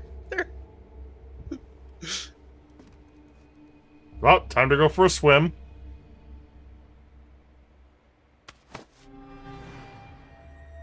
I would have asked if I could just join the Cobra unit. She already join said you guys? no. Oh, she did? Yeah. When Volgan asked, is he one of us? No, he's too young and pure for us Cobras. Oh. That's right. Yeah, I just thought about it. I remember my friends being fucking astounded that I never played a single Metal Gear Solid game at all. The new blood has been They're great games. That's what I've been told. Yeah. I remember playing, I got through MGS3 on the PS2. And then when I got the 360 collection, I was able to actually play through 2. Are we done here? And then I had Peace Walker on the PSP, because I remember we played a little co-op with it on me and Brian. Shagohod is ours. That game came out of nowhere, Peace Walker. I'm wondering if they're going to tone down Volgan later on. If they do, refund the game. It'll be too late by that point. So, for those of you that don't know... Yeah, he does some really gay shit. He does some extremely gay shit. And... yeah, it is heavily implied that he's repeatedly raping a lot of the characters. Including you, actually, later on. We'll get there. He's a sick bastard.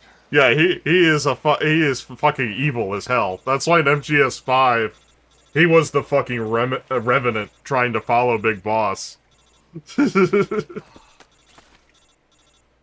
I'll be honest, except for like watching this with you guys and like joking around with it, this game looks not fun at all to play. This whole series doesn't look fun to me whatsoever. Oh, it's wonderful. So- I love this. I know you guys do, and I understand there's hardcore following and stuff, but like, yeah, I never played these games, and I still never will play these games. Stories can be a bit difficult to follow, but once you get them and you understand them, you're like, oh, I get it. I just yeah, the I mean- gameplay. I don't really like. It's weird because I'll play like Skyrim and stealth my way through the whole damn game, but like I just don't like stealth focused gameplay and games like this. And then the cutscene, it's just none of it seems that interesting. This is like, my dad loves reading Tom Clancy books. Maybe if he was into the video game era, he could get into this, you know. But I just don't like any of this. And MGS3 is one of the Metal Gear games where 70% of the actual game is cutscene. Yeah. Like like it's MG4 only like that about too? MGS4 is Yeah, worse. I'll do another cutscene. There is only 45 minutes of gameplay in MGS4. Yeah. But there's 9 hours of cutscenes. So you're Yeah. watching a movie with interactive breaks. Yes. Well, it's 45 minutes of gameplay if you're not doing like what I did, where I have to explore Oh, every yeah. nook and cranny of the map. Yeah, like I mean, if you're that's what I mean. Like, if you're experienced, you can fucking storm through MGS4's gameplay, not a Yeah. problem. But the game that has the longest amount of gameplay is definitely 5, but I don't count 5 because 5 was entirely a lie. Yeah. Maybe Peace Walker then? I would say Peace Walker, but Peace Walker, you know, do you count all the submissions? Stay with me. I mean, yeah, you really don't. I mean, it's not like they. Mhm. You don't need them to get through the game. It's more to because you want to build your military. Okay. How does this work? I'll say that though. The market's wide open for a game like Peace Walker to come out though, where you build your own military. Yeah. That's what. I had a friend who played MGS5, and that's what he really enjoyed about that game the most. Yeah, it was you could make your own private military corporation. Yeah. Mm-hmm. I feel like that's cool as fuck. It I is. certainly enjoyed it. I mean, the only game that comes close to it is Assassin's Creed Black Flag tried to copy it a little bit. But they didn't do it enough. No, they half-ass it like they do everything. Really makes me sad though that the stealth genre is just in dire straits at this point. No one knows how to do it anymore. The Hitman Alright. games were good. I enjoyed the Hitman games, but which reminds me, I still got to play Hitman 3. I've only played the first 2 of the remake trilogy. I liked playing Hitman. It was pretty fun. The remake trilogy, right? I did play Blood Money and Absolution. I enjoyed those games, They, but they toned down the blood-curdling scream. yeah, That was much louder and painful sounding in the original. yeah.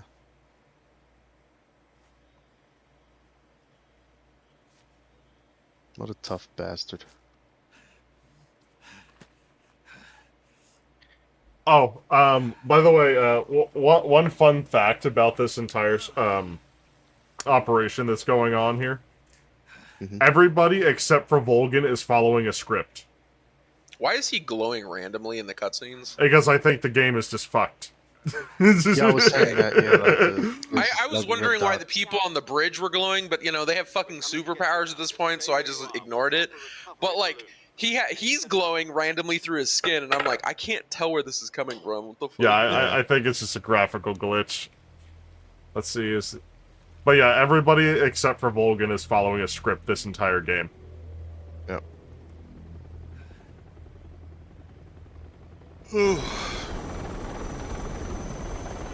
So I noticed one of the design changes that they did for the Shagohod, which we're about to see, is they replaced the RPKs at the front of it and turned them into Dishkas, which I think makes a lot more sense. Bringing common sense back. Yeah, they're definitely Dishkas.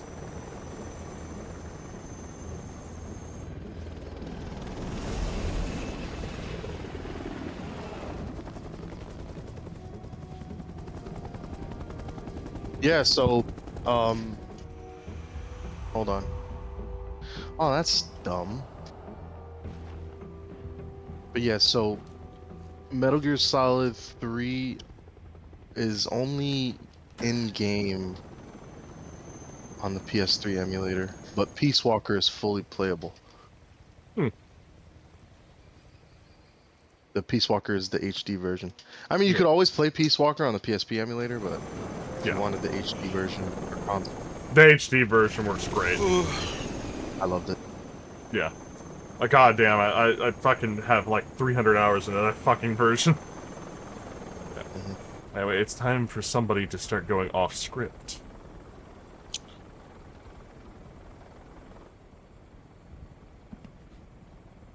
Off script. I'm gonna kill people! Okay.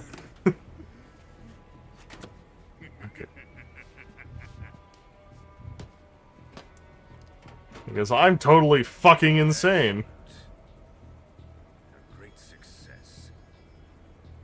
And they actually added widescreen mod to the PS2 emulator for MGS3.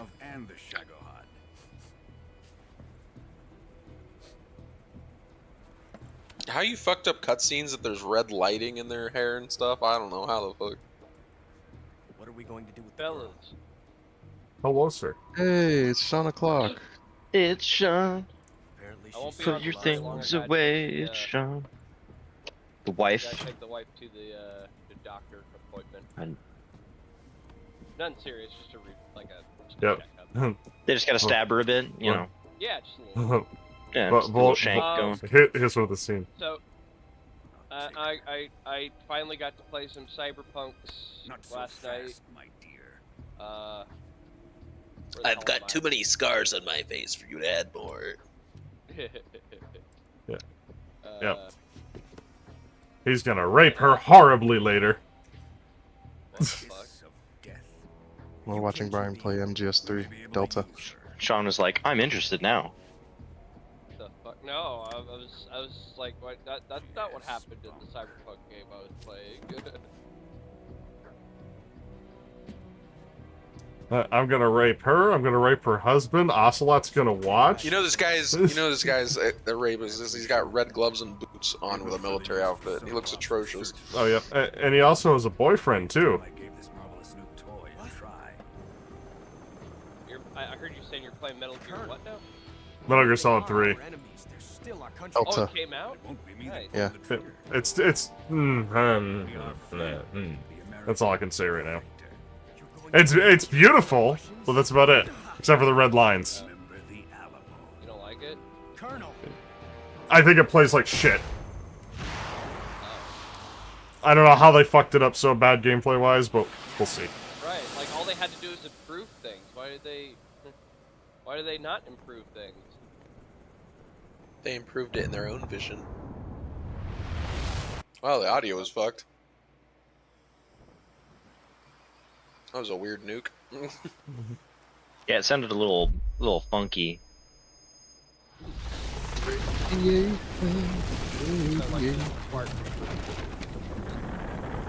Nuking your shit. Russians love nuking your shit. Yep. Glorious Soviet Union. What did I take? Yeah, I took that one. Metal Gear Solid. That was not according to the script. Would I like to say You know what's it? funny? No. What's funny is most like American-based stuff, they don't use nukes at all, even though we have tons of nukes. And Japan's like, we got nuked. We like you using nukes and everything. Here, I haven't heard this yet, so here's the opening. This is the new opening that they did. Nuke in our video games. Nukes, nukes, nukes.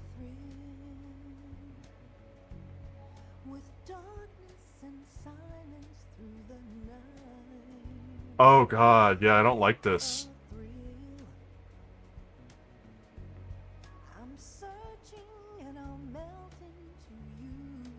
Is this the original singer? Yes. Oh god.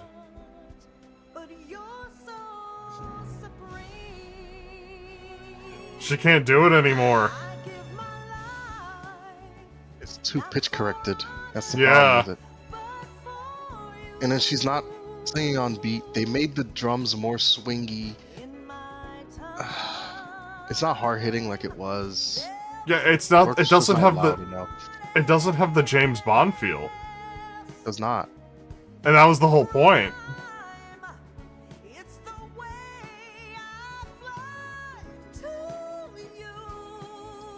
They should give you the option to just put the original song back on, because I am just not a fan of this remake. No.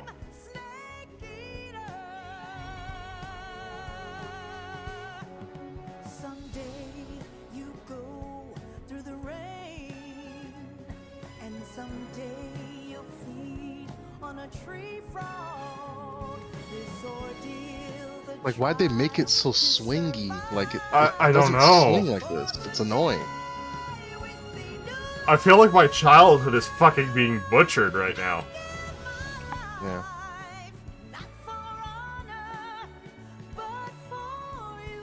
Ugh.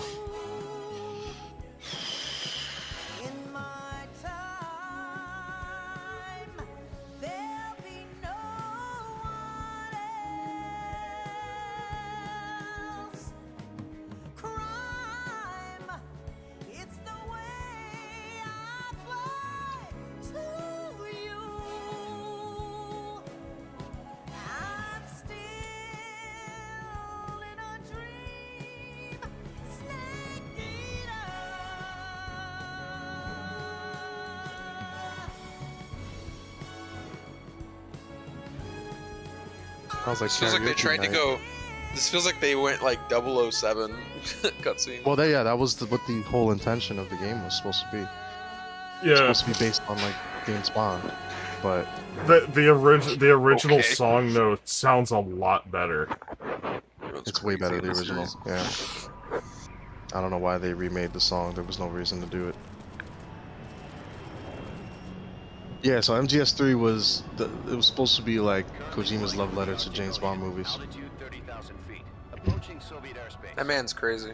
Arriving at the designated drone launch point.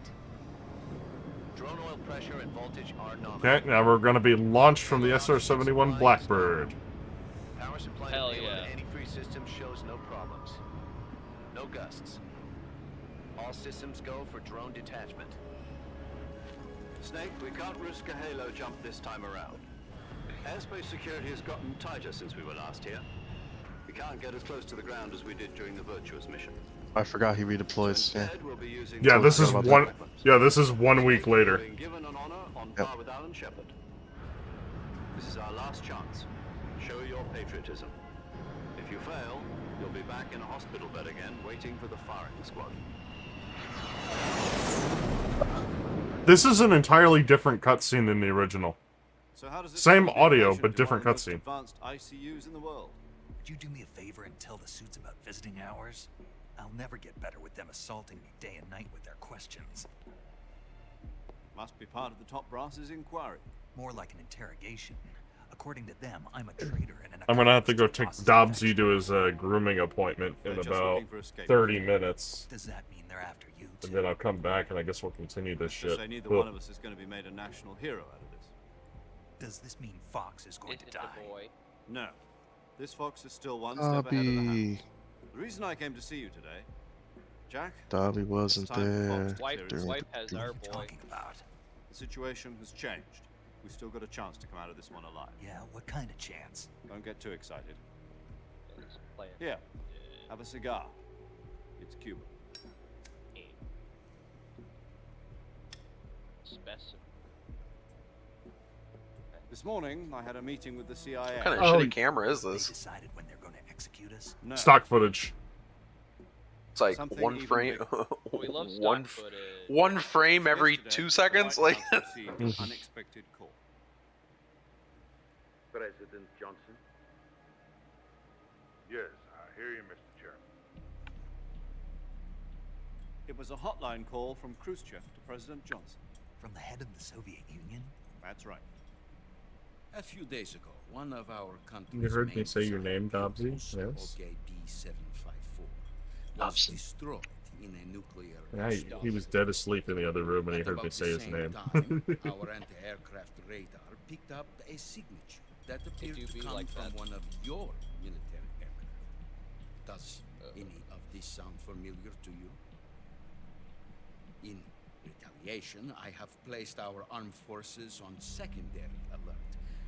Depending on your response, I may be left with no choice but to order the military to maximum alert and unleash Armageddon. Is maximum alert third alert, or is there more alert levels higher for it to be maximum? But my power is not as great as it once was. If I am to survive this crisis, I must have your full cooperation. Sorry, Merchant, you didn't have anything I should have contacted you myself. I was interested in. Did you know that one of our soldiers defected? This is like to your having company? cutscenes where you just have like No. the anime where they just have drawings and no movement. Like, The man who arranged the defection was a GRU colonel by the name of Yevgeny Borosovich Volgin. was that on like purpose or? Oh yeah, this was all on purpose. Brezhnev faction. Go on. Who is the soldier? Her name is the Boss. She's a living legend. During World War II, she was the one who led us to victory in that war. In Russia, you know her as Voyevoda. You mean the boss? The mother of your special forces? Yep, that's the one.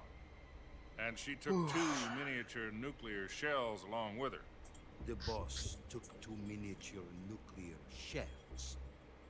I'm afraid so. I believe they were a gift for her new hosts. The Davy Crockett Atomic Battle Group delivery system was completed 2 years ago. Serious problems were found with the launcher's range and precision. Although they were mass-produced, they've never been deployed in battle. But Sokolov's research facility was completely wiped out. The whole area is polluted. I can only offer you my deepest condolences over this terrible tragedy. So, the boss, with Colonel Volgin's help, stole 2 experimental nuclear shells and took them with her as gift when she defected. Then, shortly thereafter, Sokolov's design lab, a top-secret military research facility, was destroyed by one of these weapons. Am I right so far? Yes, that's correct. And the American government denies any involvement in the affair. Is that right as well? That's correct. We were not involved in any way. Then what was a U.S. military aircraft doing on our radar screen? It was clearly in violation of our airspace. And yet you say it was not acting under your orders. That's correct. You expect me to believe that this was all the work of a single soldier? I don't know what else to tell you. The army insists that this is all a ploy on your part. I've said it once and I'll say it again. Our government had nothing to do with it. And I would like dearly to believe you. However, I'm afraid my power over the military has weakened since the Cuban incident. I will need some kind of proof that this was not the action of the American government. You have 1 week. You must catch the boss yourselves and recover the remaining nuclear device. Then, you must find some way to prove your innocence. Prove our innocence? Yes, preferably something painful. Prove to me that this is not merely another one of your tricks. The boss should be close to Colonel Volgin. How about a little co-action? I would not expect too much if I were you. The political situation here is unstable. And Colonel Volgin is a member of the Brezhnev faction, which seeks to topple my government. 1 week. You have only 1 week. And if it is not too much to ask, do something about Volgin as well. What is that supposed to mean? Nothing. Means nothing. Call it a modest gentleman's agreement to ensure our continued relationship. What if we can't prove our innocence? Then I will be unable to restrain the military. I will be ousted, and they will seek their revenge. A nuclear attack on the United States? I leave the disposal of this situation entirely to your discretion, Mr. President. Disposal? If you fail, it will mean the beginning of a new world put it simply, in order to avoid a full-scale nuclear conflict, we have to prove that America was not involved in that explosion. And eliminating the boss ourselves will prove America's innocence? Right. The higher-ups have decided that you're the only one capable of pulling this off. You were her last apprentice. Screw this one up. You're the only person on Earth. There's no choice. Well, I mean, you know, in this universe, he is. Yeah. I just miss when like games used to do that. You're the only person. KGB has promised to lend us one of their communications And satellites. for those that don't know, lore-wise, Hey. they put a different actress here. Okay, I don't. Supposed to be Mai, right? Yeah, used to be. September 1960. The Cobra unit basically single-handedly beat the Germans in World War II. Precisely. Oh, okay. Yeah, yeah, pretty much single-handedly. They were that fucking terrifying. I've been told that Adam has infiltrated Vulcan's ranks. We've also arranged for him to provide you with an escape route. You'll need to rendezvous with him when you get there.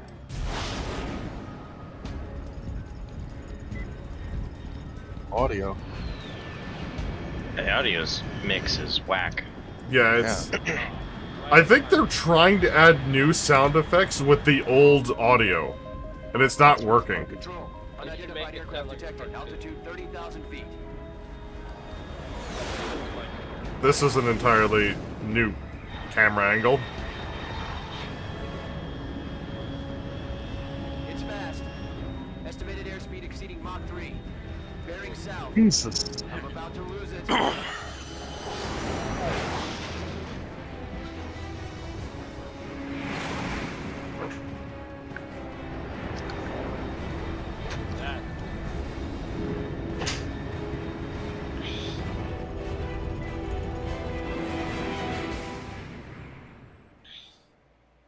Big boss. Yeah, big boss. He's Naked Snake now, though. He's not Yep. the big boss yet. Yeah, we're just Naked Snake. Right. Because his skin hasn't grown over his shed his skin yet. I think that's the symbolism of it. Mm-hmm. He hasn't got his new skin yet. Yeah, he hasn't got it back from the dry cleaners yet. They're still ironing it for him.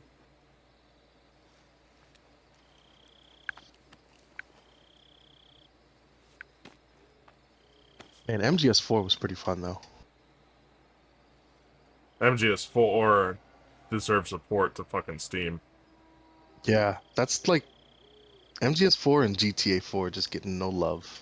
Yeah, MGS4 is fucking trapped on an emulator and fucking PS3. Yeah. Loud and clear. Glad to see you landed safely. Well, it plays full though on the emulator.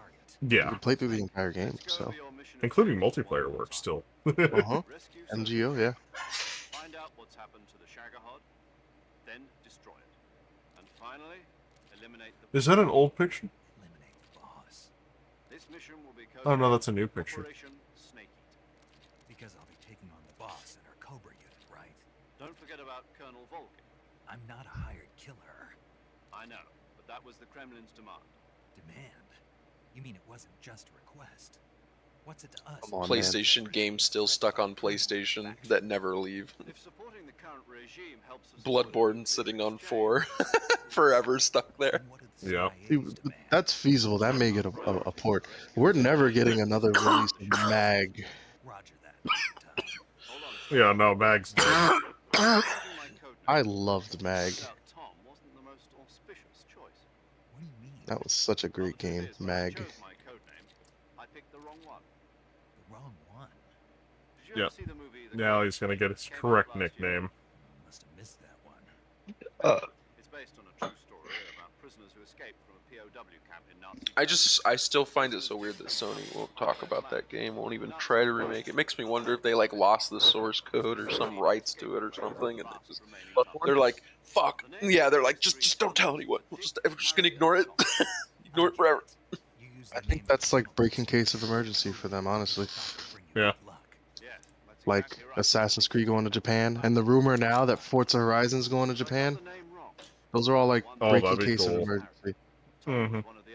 Yeah, that's the rumor right now because they're revealing Forza Horizon 6 at a Tokyo Our Game stock's Show. going down.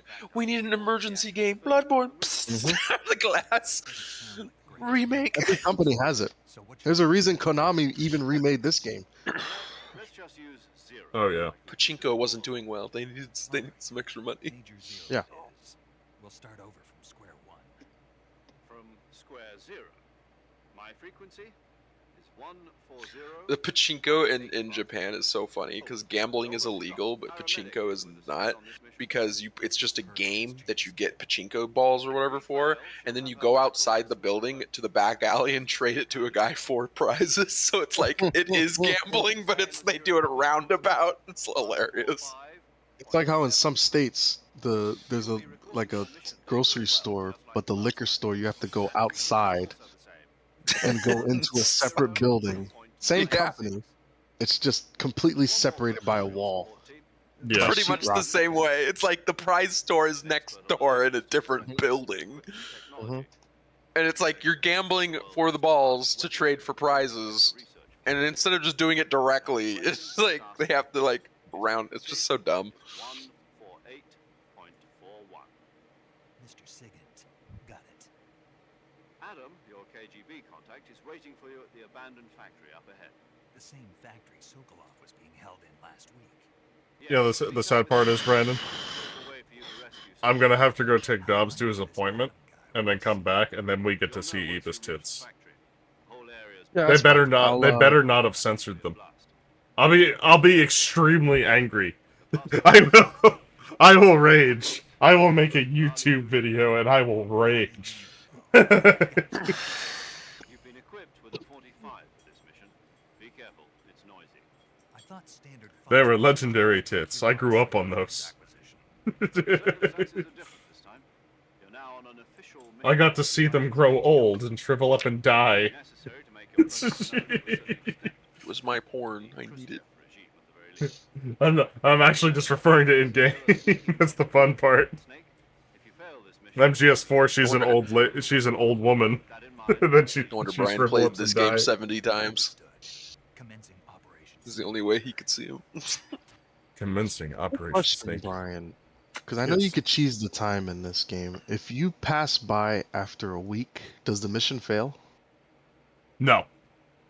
Oh no, it doesn't. Okay. Because that's really simple to answer because one of the ways you can kill the end is by just fast forwarding time, and then he dies of old age. I remember hearing about that when. Yep, that is the thing. And I was just like, that's pretty funny, but also quite clever as well. Mm-hmm. Kojima likes doing shit like that. That's why I like his games, because he does shit like that. Like put your controller into slot 2.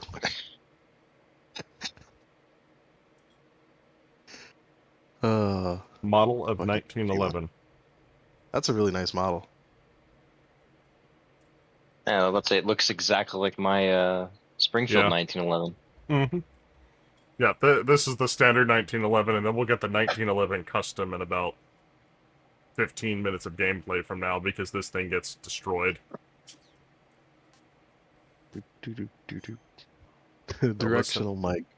Yeah, the thing that you never have to use in this fucking game ever. It's a direction mic. New 49-second trailer for Yeah. more Fallout 76 crap you can buy. It does. Like, they're Well, I still don't know about in producing. this version, but it does work in the original for a couple things, but it's really unnecessary. And There's a then- lot of items you get in the game. What did they not do? necessary. What did they do to the knife? Oh, that looks like crap. They murdered my boy. I was I was expecting a standard K-bar, like a Marine K-bar. That's what he had originally. And there's even audio that explains like he went with the original K-bar because it was a solid knife, so it wouldn't break. This thing looks like you could snap it. This looks like a butter knife. Also, the make it handle look is cool. wrapped in like cloth. Yeah, what the fuck is this? What did they do to it? We That gotta looks like- make it look cool and Vietnamese. Vietnamese. I would say the just be ridiculous. Yeah, I and then love I did get the special edition, so I have the fucking extra camos here. Is that the suit from MG4? No, this is the battle suit from Peace Walker. Oh, I see. And then this is the Peace Walker sneaking suit. Holy Cracker Barrel. Okay. And then Crocodile suit, which I noticed these do have pay-to-win functions on them as well. Like wearing the Gotta make it crocodile easy for suit. some people. Yeah, it makes food taste great, boosts movement speed when crawling, and increases stamina. Well, you had to know they were gonna do something with cosmetics. Yeah. And then solid gold, which is hilarious. What? Yeah, I don't know. Solid gold. Yeah, so it works better. By the way, I Raiden. don't like what they did to his face. It's They did the wrong. same thing with the Ocelots. They extended it's- his jaw. It's just a little wrong. But yeah, They you made still him get look like you still get that for clicking I like MGS2 in the beginning during his questioning. Okay, I'm going to save, which how do I save in this version? I think I back. I don't Yeah. Just load. What the... Records and titles? No. How do I pull up the radio? Oh, there it is. Yeah. There it is. Okay. You Yep, hold the down on the radio. D-pad. I just thought about that. Yeah, I was trying to figure out how to pull it up because it's different buttons. I'm actually gonna get some work done. I'll be here, but I'm gonna be AFK. Yeah, I'll be back after I'm done with Dobbs. I gotta get these phone calls done. Fast forward through the dialogue so I can save. There we go. I gotta call Okay. customers who weren't loaded this morning. will be back. I'll see you guys in a bit.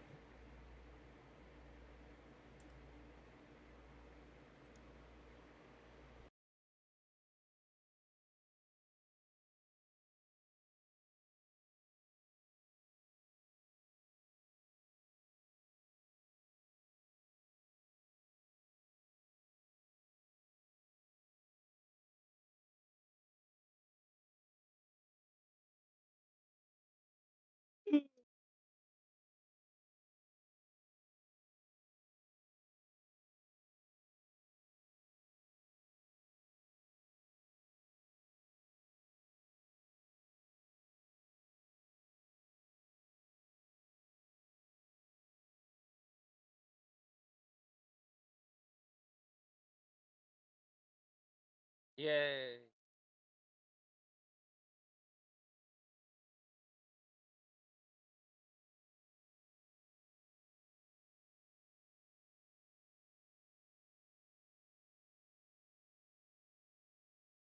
Oh, we found Luciferum? Absolutely not.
This is a ridiculous Slay the Spire run.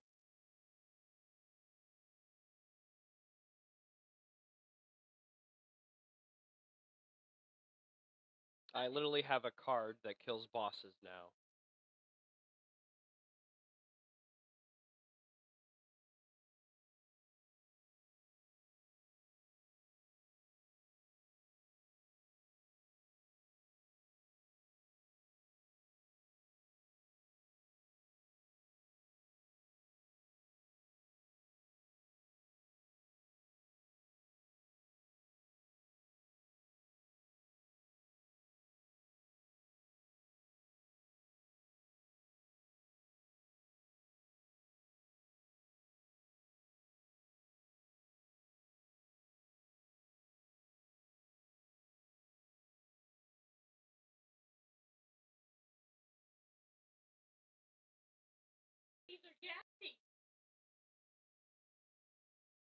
Dang, kitties are gassy? I guess I got all the... It's a nerd bird!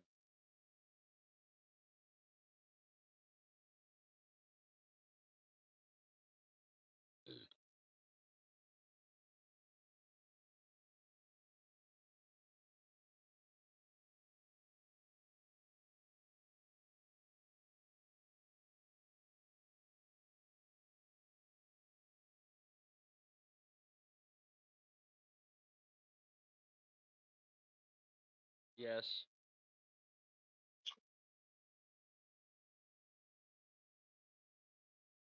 Oh, I didn't kill him. Fuck. Oh.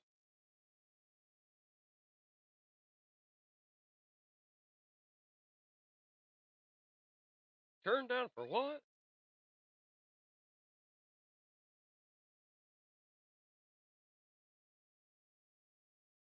Nope. It's a different song.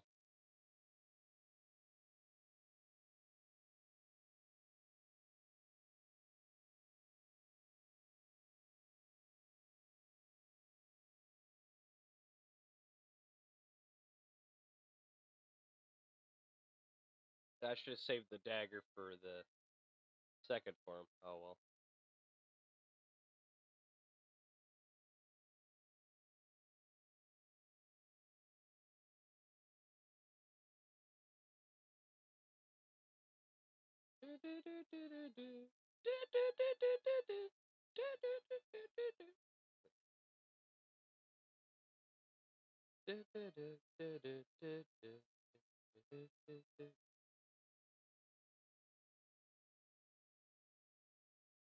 Yep.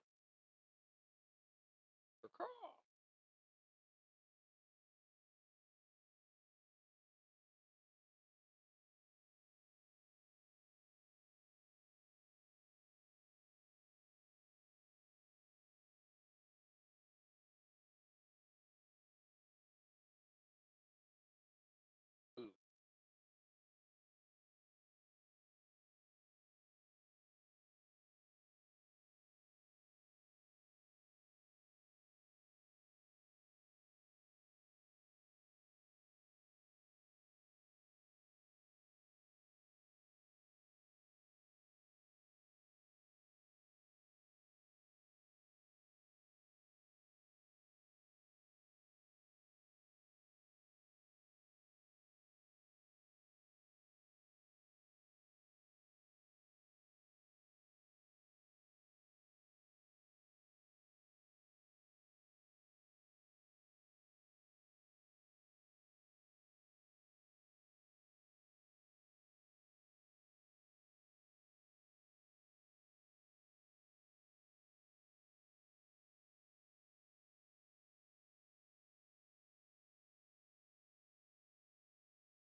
Sig Whale and I don't know, dodge and roll anymore.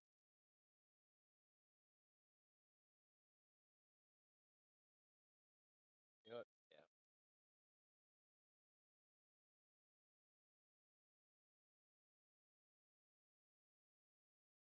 It only gets harder.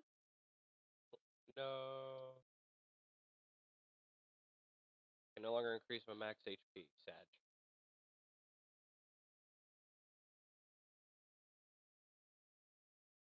1,000 cuts. Shreds, you say?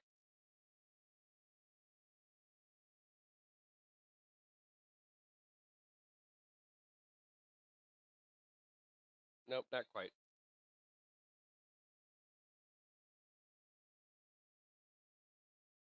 We're gonna leave at 9.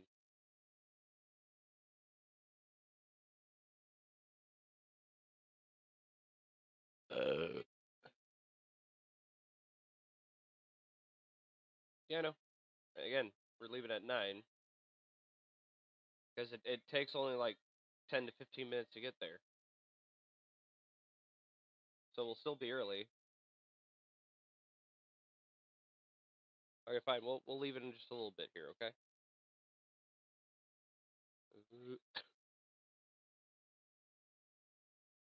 Corf.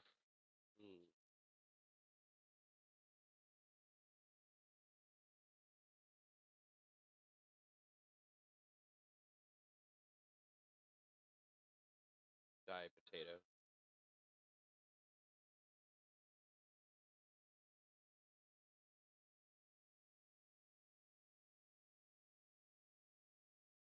Yeah.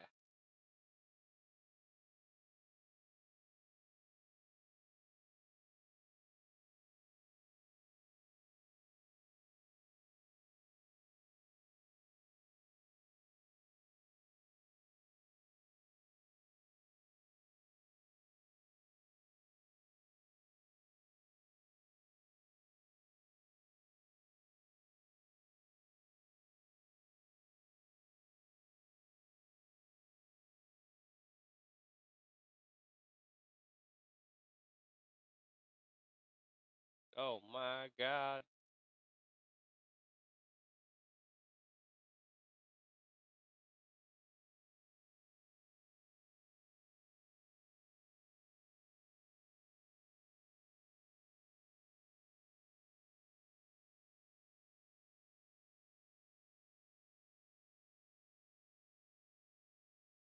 Oh. Nicole's going on PTO.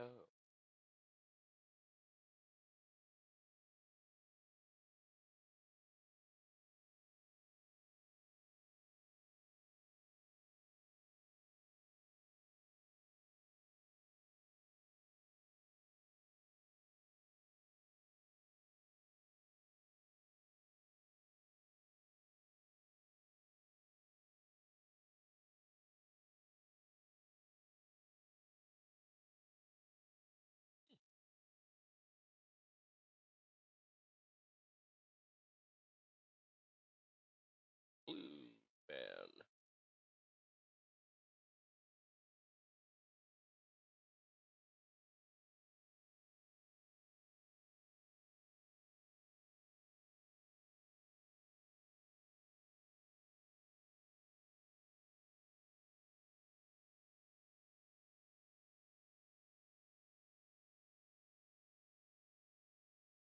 Sad.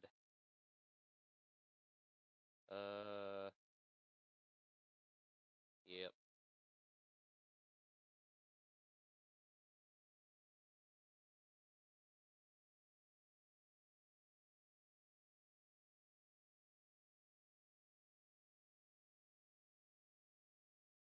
Sad.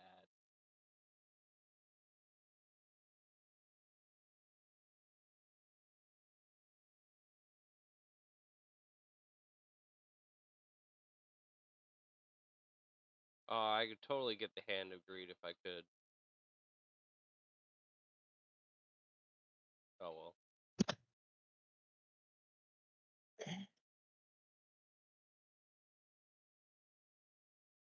Hmm.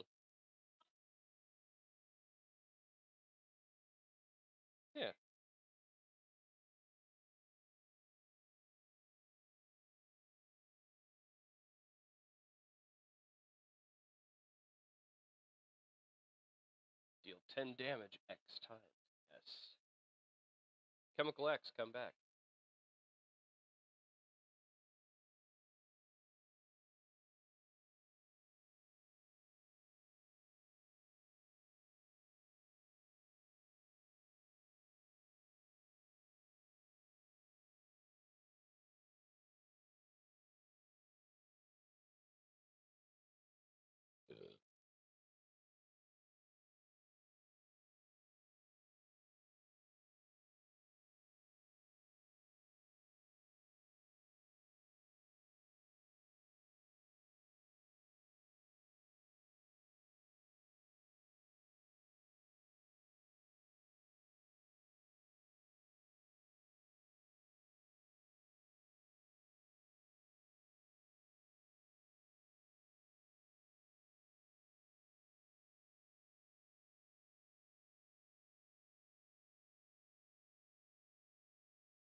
fellas, I do have to hop off.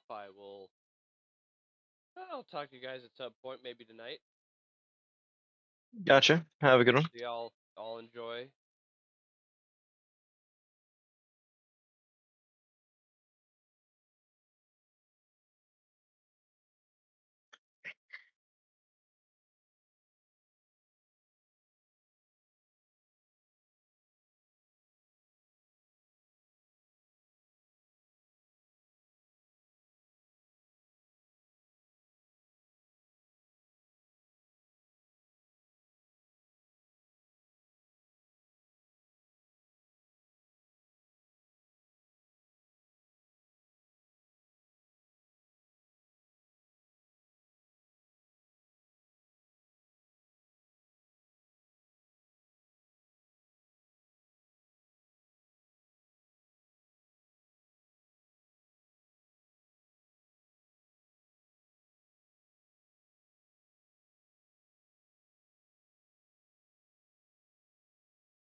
Uh,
I'll kill you. Oh, it smells like updogging.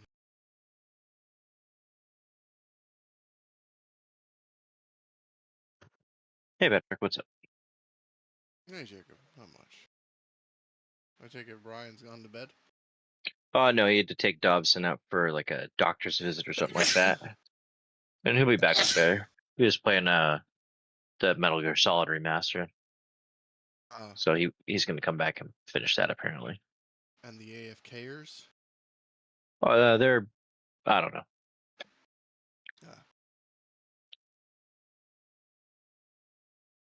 Brandon was here earlier, but some like shit going on with work, so he's been busy with that for a hot minute.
Yeah.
I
was wondering why that sounded so.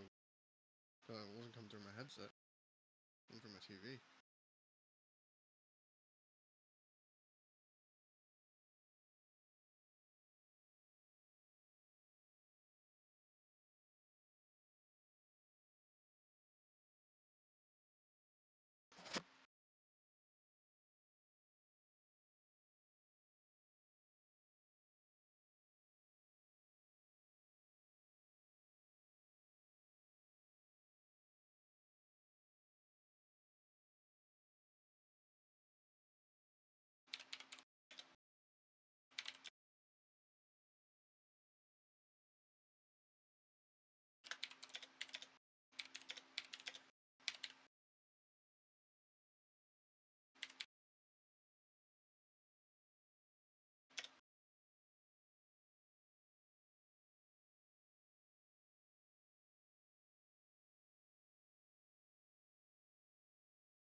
Hello.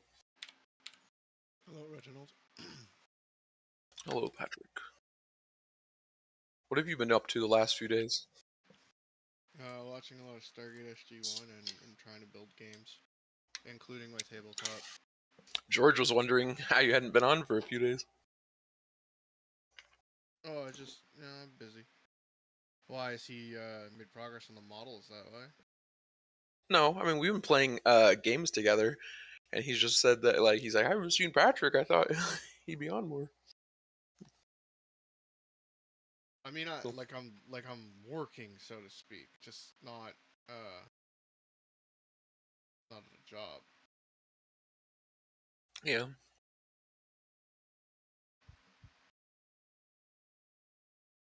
We've been playing video games together. It's kind of strange. We don't like ever play games together, but we've been playing the Abiotic Factor in the evenings. That, sir, is because you're gay. I don't know, I just wanted to say that. Your mom's gay.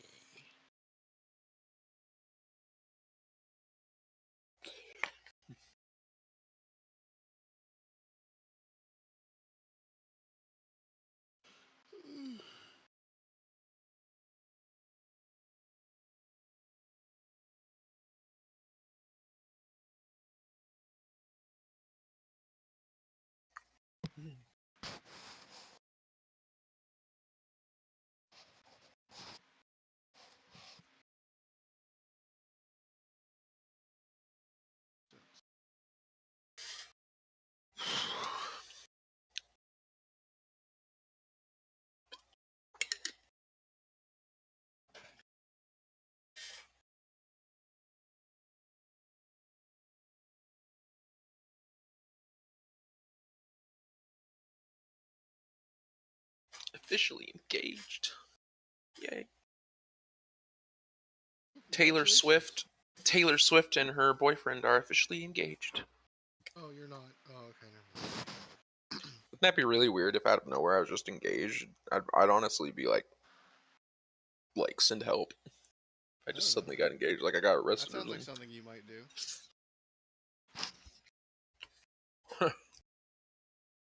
Dude, I get a girlfriend. If I get a girlfriend, I'm like talking like to you guys constantly about it, probably. If you get a girlfriend and you are talking to us constantly about it, there's a problem. Well, not in a bad. I'm just saying, like, I'm gonna brag about it, probably. No, what I mean is that we shouldn't see you as often. Well, constantly for when I'm here. Oh, okay. Yeah.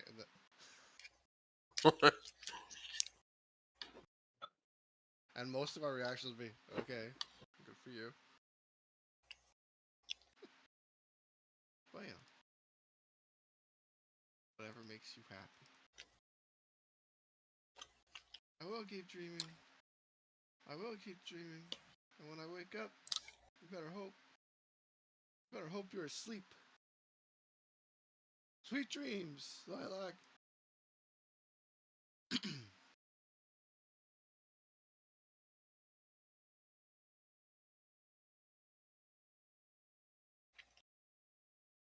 That's true. If I ever do get a girlfriend, I probably won't ever tell you guys about it until I do get married. You guys probably will find out that I got engaged by the time it happens.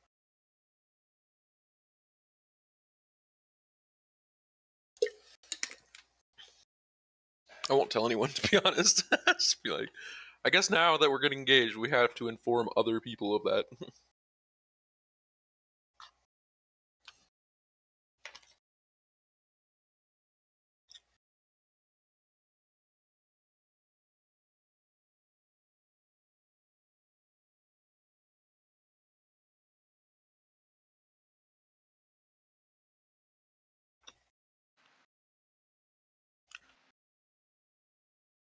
Yum, yum.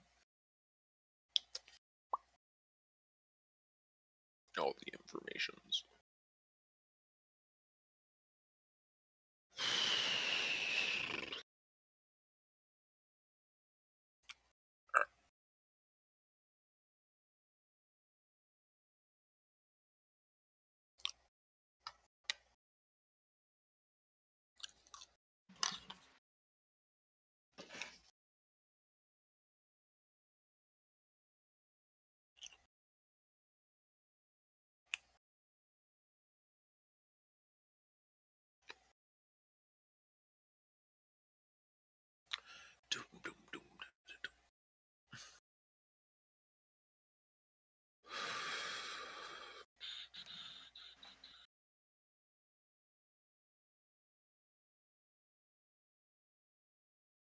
tell you, trying to catalog for the tabletop is going to be difficult, but I've got the rules started. So I now have core So you're not gonna. So you're not gonna use an established system to build your game. You're gonna make something I'm new. building my own system completely. That's hard to do. Not with ChatGPT, it's not. ChatGPT helps me iron everything out. Keeps me balancing. I mean, it's still don't get me wrong, it's still a lot of work, but like, also because my game's more narrative than it is crunchy, it makes building mechanics a lot easier.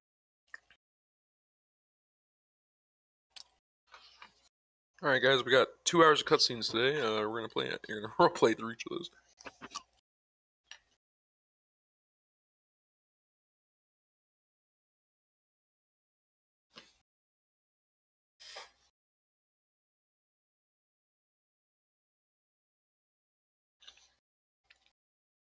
An old DM we had played a game, and then like Adrian, his games where he considers combat like a failed state, which actually is like a pretty good idea that I never considered in the past. Well, my friend had a game that was like, if we could get through it without entering combat, he was all for that, you know? And so there was a lot of sessions where we had very little combat. We had things that could have ended in combat, but they did not, because we used our skills and rolls to get out of that combat or progress it without pissing everyone off. Yeah, that's the thing I didn't like about Grant's. What do you mean? That he always forced combat. Yeah, and I used to force combat too a lot more because here's the thing, and I think a lot of DMs that are maybe, and I don't know about Grant because I know it seems like he has a lot more experience, but I feel like when you first start playing out, the story stuff is kind of boring and you like the action. And so if you become a DM, you're just like, everyone wants action because you wanted action. And there's a lot of DMs that do that. I mean, I did that, you know. Seems like everyone wanted to fight and kill things more than they wanted story. But the problem with going combat all the time is it's hard to make a good game sometimes. Because for my game, my characters just got too powerful too fast, and it was hard to challenge them. You know, it's like I either have to throw a god at you that you either will crush in 3 strikes or he'll one-shot you, you know? And it was really hard to balance combat because my team was so combat-oriented. And I didn't do enough story stuff. In the game that I've been kind of crafting, and I'm just using, you know, Pathfinder because that's what I know the best. But in the game that I was crafting there, I was thinking up every possible like story related possibilities and trying to make it so like I was pulling from Adrian's book as like combat should be your last case scenario, you know? You can still have it, you may still have it, you may fuck up all your saves and then have it, but you know, trying to make ways that people can play the game without going in it. And when I've played with DMs, I haven't played with Adrian really. I mean, we did a little, that one little tiny game, but when I played with my friend that did that, we instead of having like an adventure, like we started in the city and we'd venture out in the world, it was like a mega city in the Pathfinder world. And we started as people that essentially lived in the slums. And, you know, we had various classes, we worked together in the slums, and then, you know, we started dealing with like gangs and other organizations and moving around and like ranking up from like talking to people and earning gold on just little adventures. But not all the adventures had combat, you know. Sometimes just guard someone and it's pretty basic, or go escort someone, and if we escort them and do it good, we don't even run into combat sometimes. And that made the game more fun having less combat. like trying to think up creative ways to get out of a situation without getting into combat made the game like more fun because you had to think harder about it and stuff, and like try to come up with cool ways to use your various items and abilities to. And it made us all more creative and enjoyed the game more. And then when combat did happen, it was fun too, but it wasn't like constant. And I really we didn't finish that game because, like with all of our games, we end up having issues in real life that makes it hard to finish. But for the, I don't know, 10 sessions we had of that game, it was a lot of fun. So I'm like, the game that I was crafting is like how to make this game where it's fun and enjoyable, but you don't need to be fighting monsters constantly.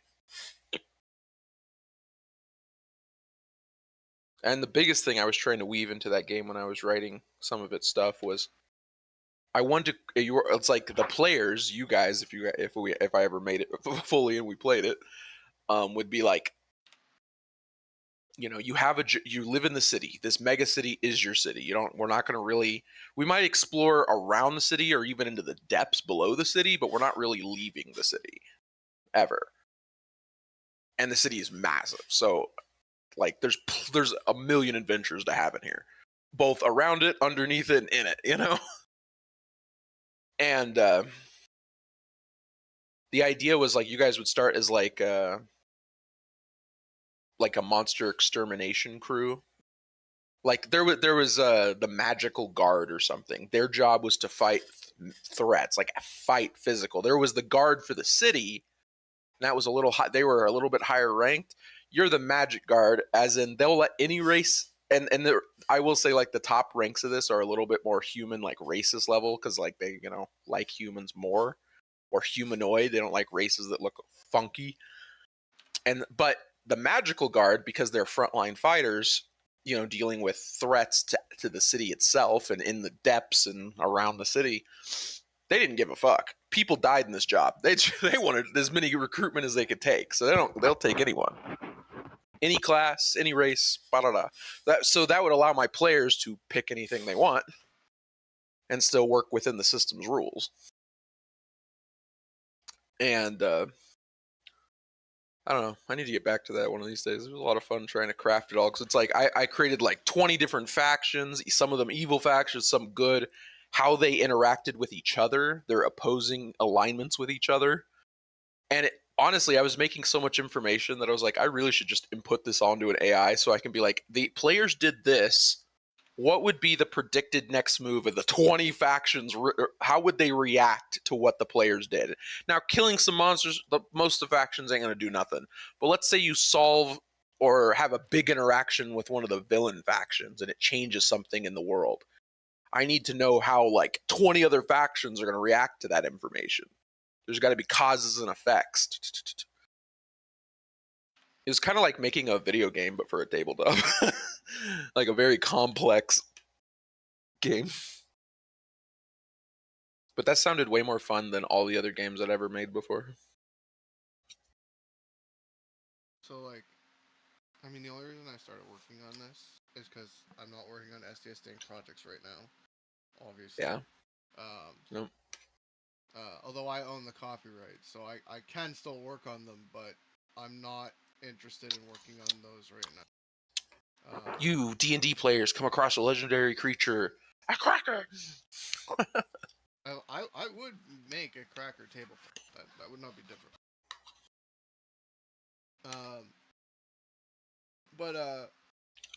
But also I'm working on a visual novel, and that's going okay, but I need a fucking break from it.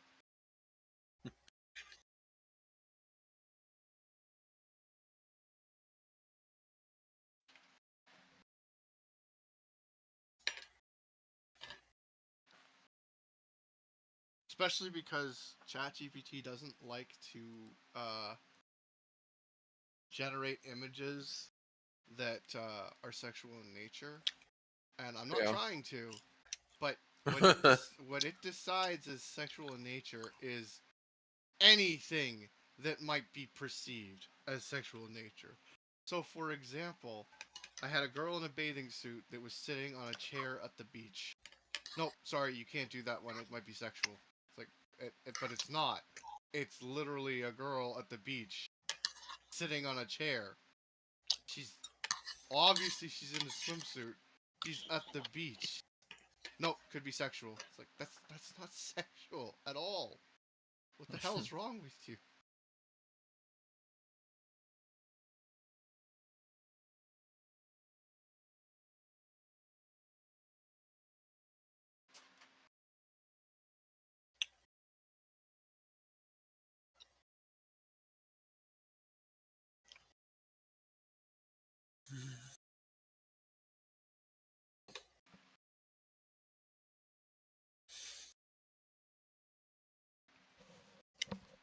By the way, I'm not saying this would be the name of the city that I was making, but it's always the working name for anything. Anytime I design a giant city.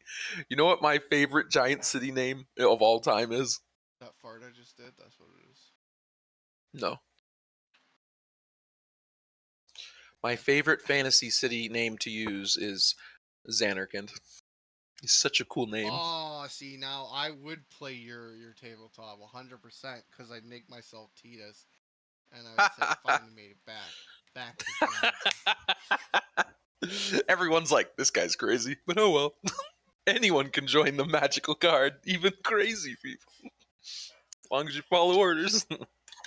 See, a guy I worked with, well, I mean, really, he was the night shift guy, night shift chief at Independence, and I'd overlap, like I'd show up as they were finishing up, so I would I'd chat with them for a bit. But one of the things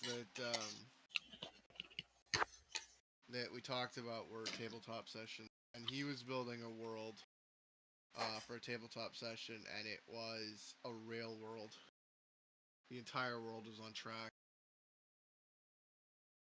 Wow. I will say this city that I was making was based, I might call it Xanarkand just for our personal session because I like that name. And I'm also modeling it to a degree off of it. Not 100% because Xanarkand is like a fucking modern mega metropolis spread across what looks like probably several islands that are who knows if they're real or artificial, in the middle of the ocean. This is not how this city works. But the one thing I really liked about Xanarkand in Final Fantasy X, I've seen a lot of people react to that game, especially that starting thing, and no one ever mentions this stuff. But I really like this. I really like how cool the city looks. I like the architecture of the buildings, the depth, the height, but I also like the really cool waterworks that are happening. Like big old rainbows of water, hills with water with cities on top of the hills. It's just, it doesn't make any sense probably, but it looks really cool.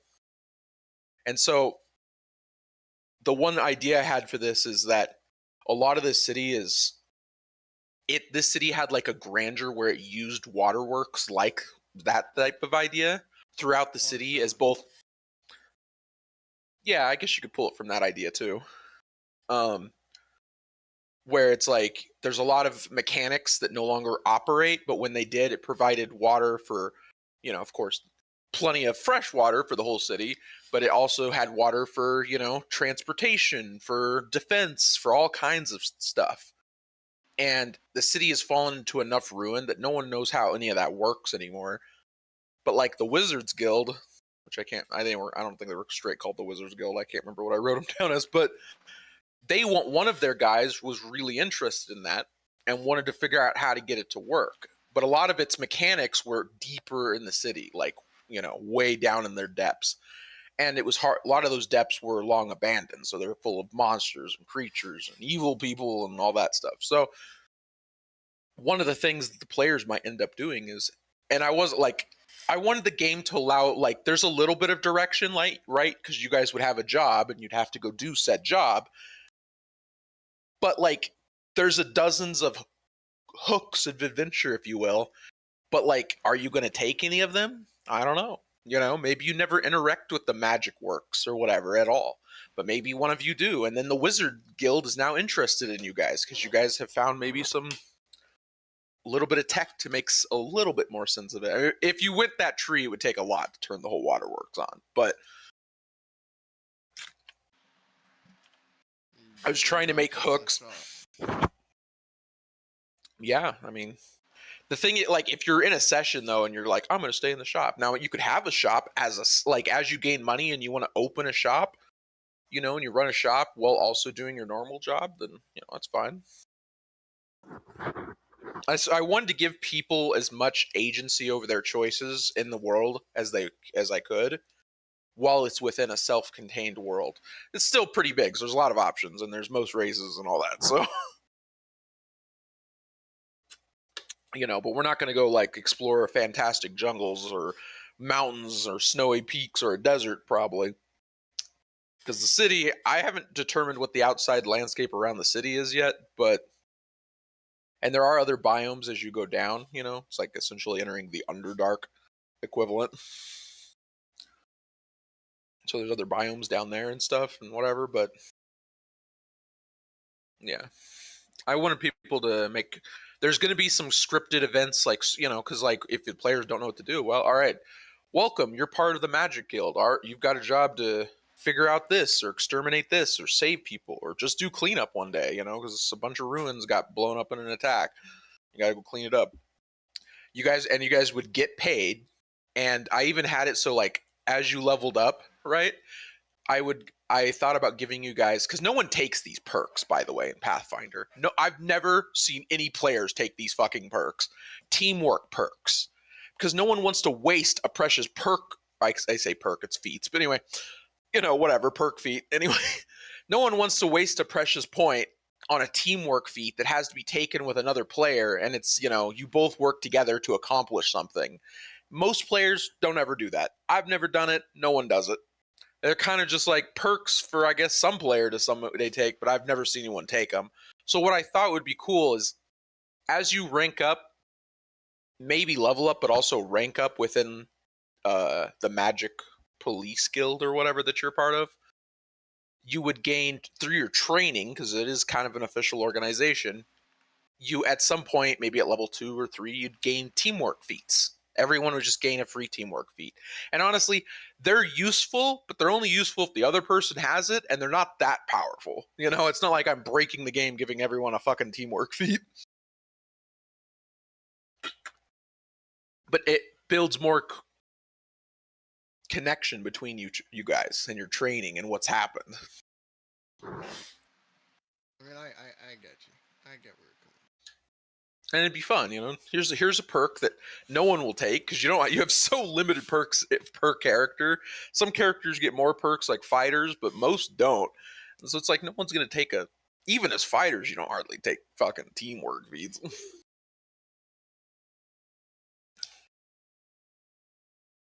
But you'd get paid. You have a job, you get paid. So you might find money from monsters or whatever else out in your adventures, or sell random artifacts you find, but you also do get paid. And, who knows what you'll do in the world. Maybe you'll interact with something that causes a story to happen, or an event to happen, or get one of the city councilmen to notice. And it's like each guild and organization in the city had like a council. There was like 12 people as the council that led the city, and each of those 12 was like, one was for the clerics, the wizards, the military, for the workers union or whatever, and various stuff like that. And I was like, each one of those guys were like level 15.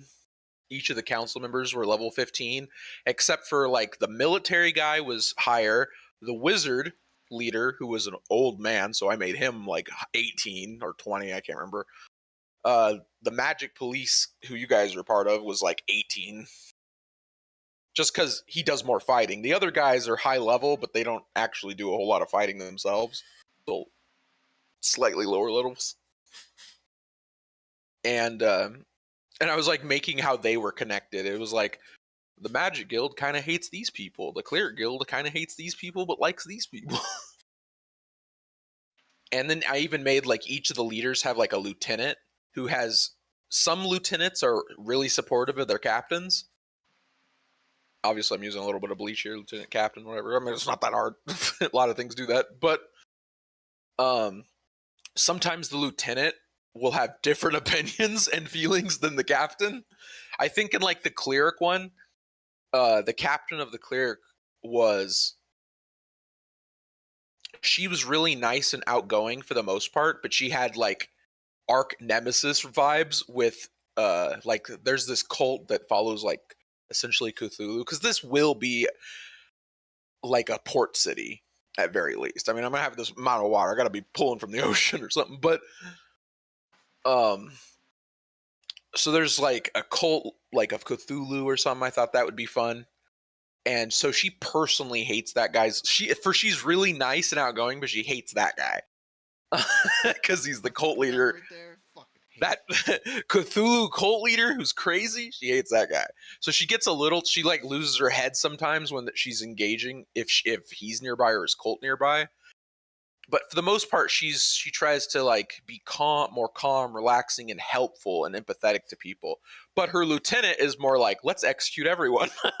Oh, they look slightly crazy? Burn the city down. Yo, so Cthulhu cult leader, lose your head.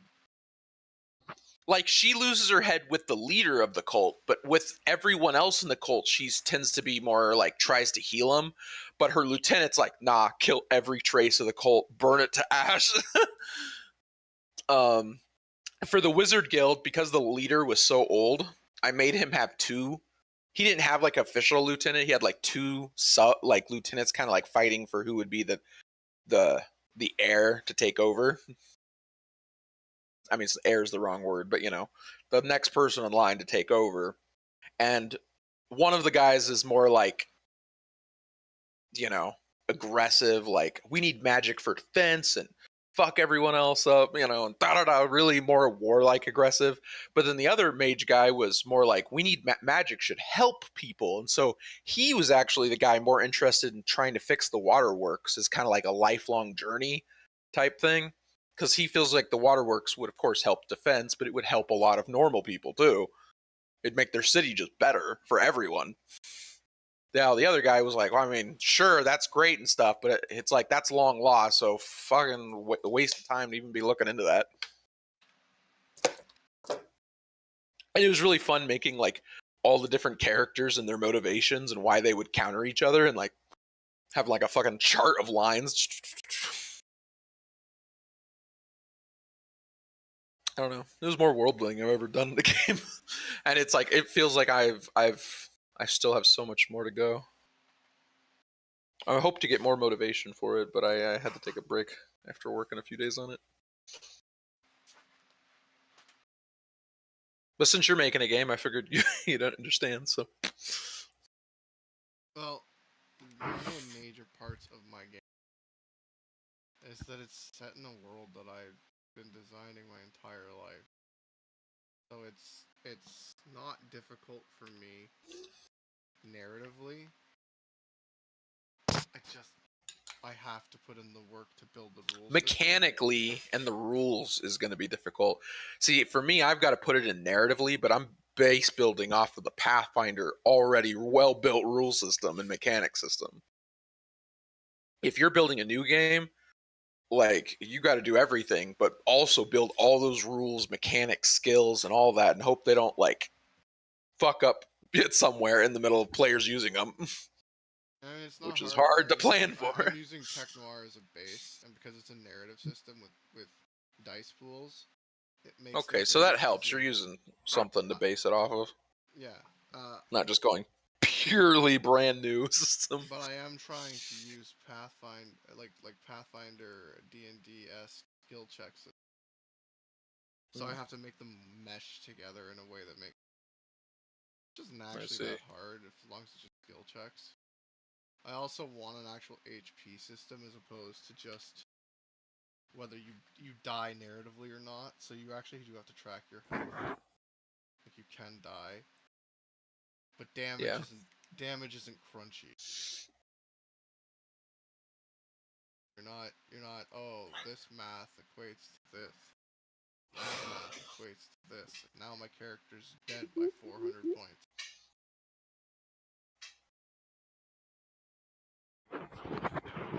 Yeah.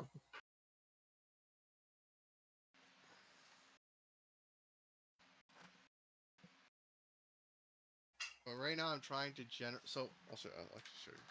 Trying to generate my characters, and I'm trying to generate them in a particular style.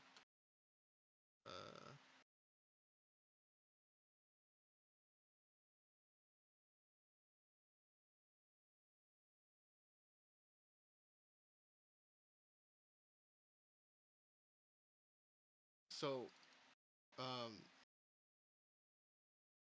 just post it in general, but like this style, I love, but I don't think it's gonna fit my universe very well. But the Goblin King came out very good.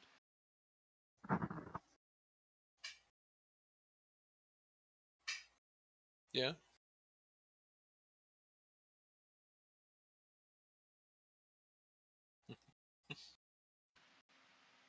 That's that one of the facts. I just went back and looked at my notes, right, which are from about 9 months ago. I made them. One of the factions I have is the Goblin Horde, and you remember the little fire goblin I made? Yeah. I'm making him the leader of it. And I'm like, they're a goblin horde looking for the great fire.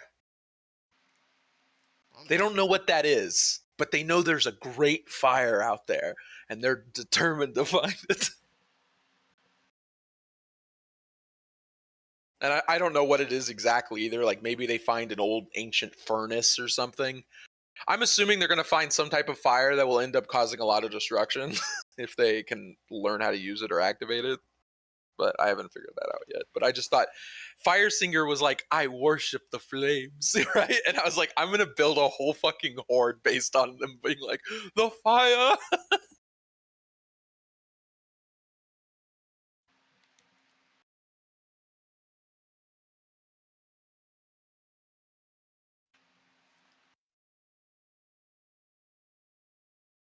As I said, I've come up with a lot of like cool character designs for various stuff, and like when I was making this game and picking the different leaders, I was like, oh, he fits here, he fits here, he fits here.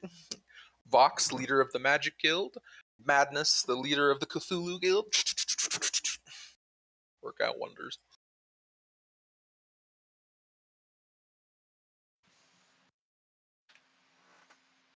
See, my biggest point is I have to design this rulebook in a way that it explains how characters work without spoiling the actual story beats for the actual story I'm telling in the background.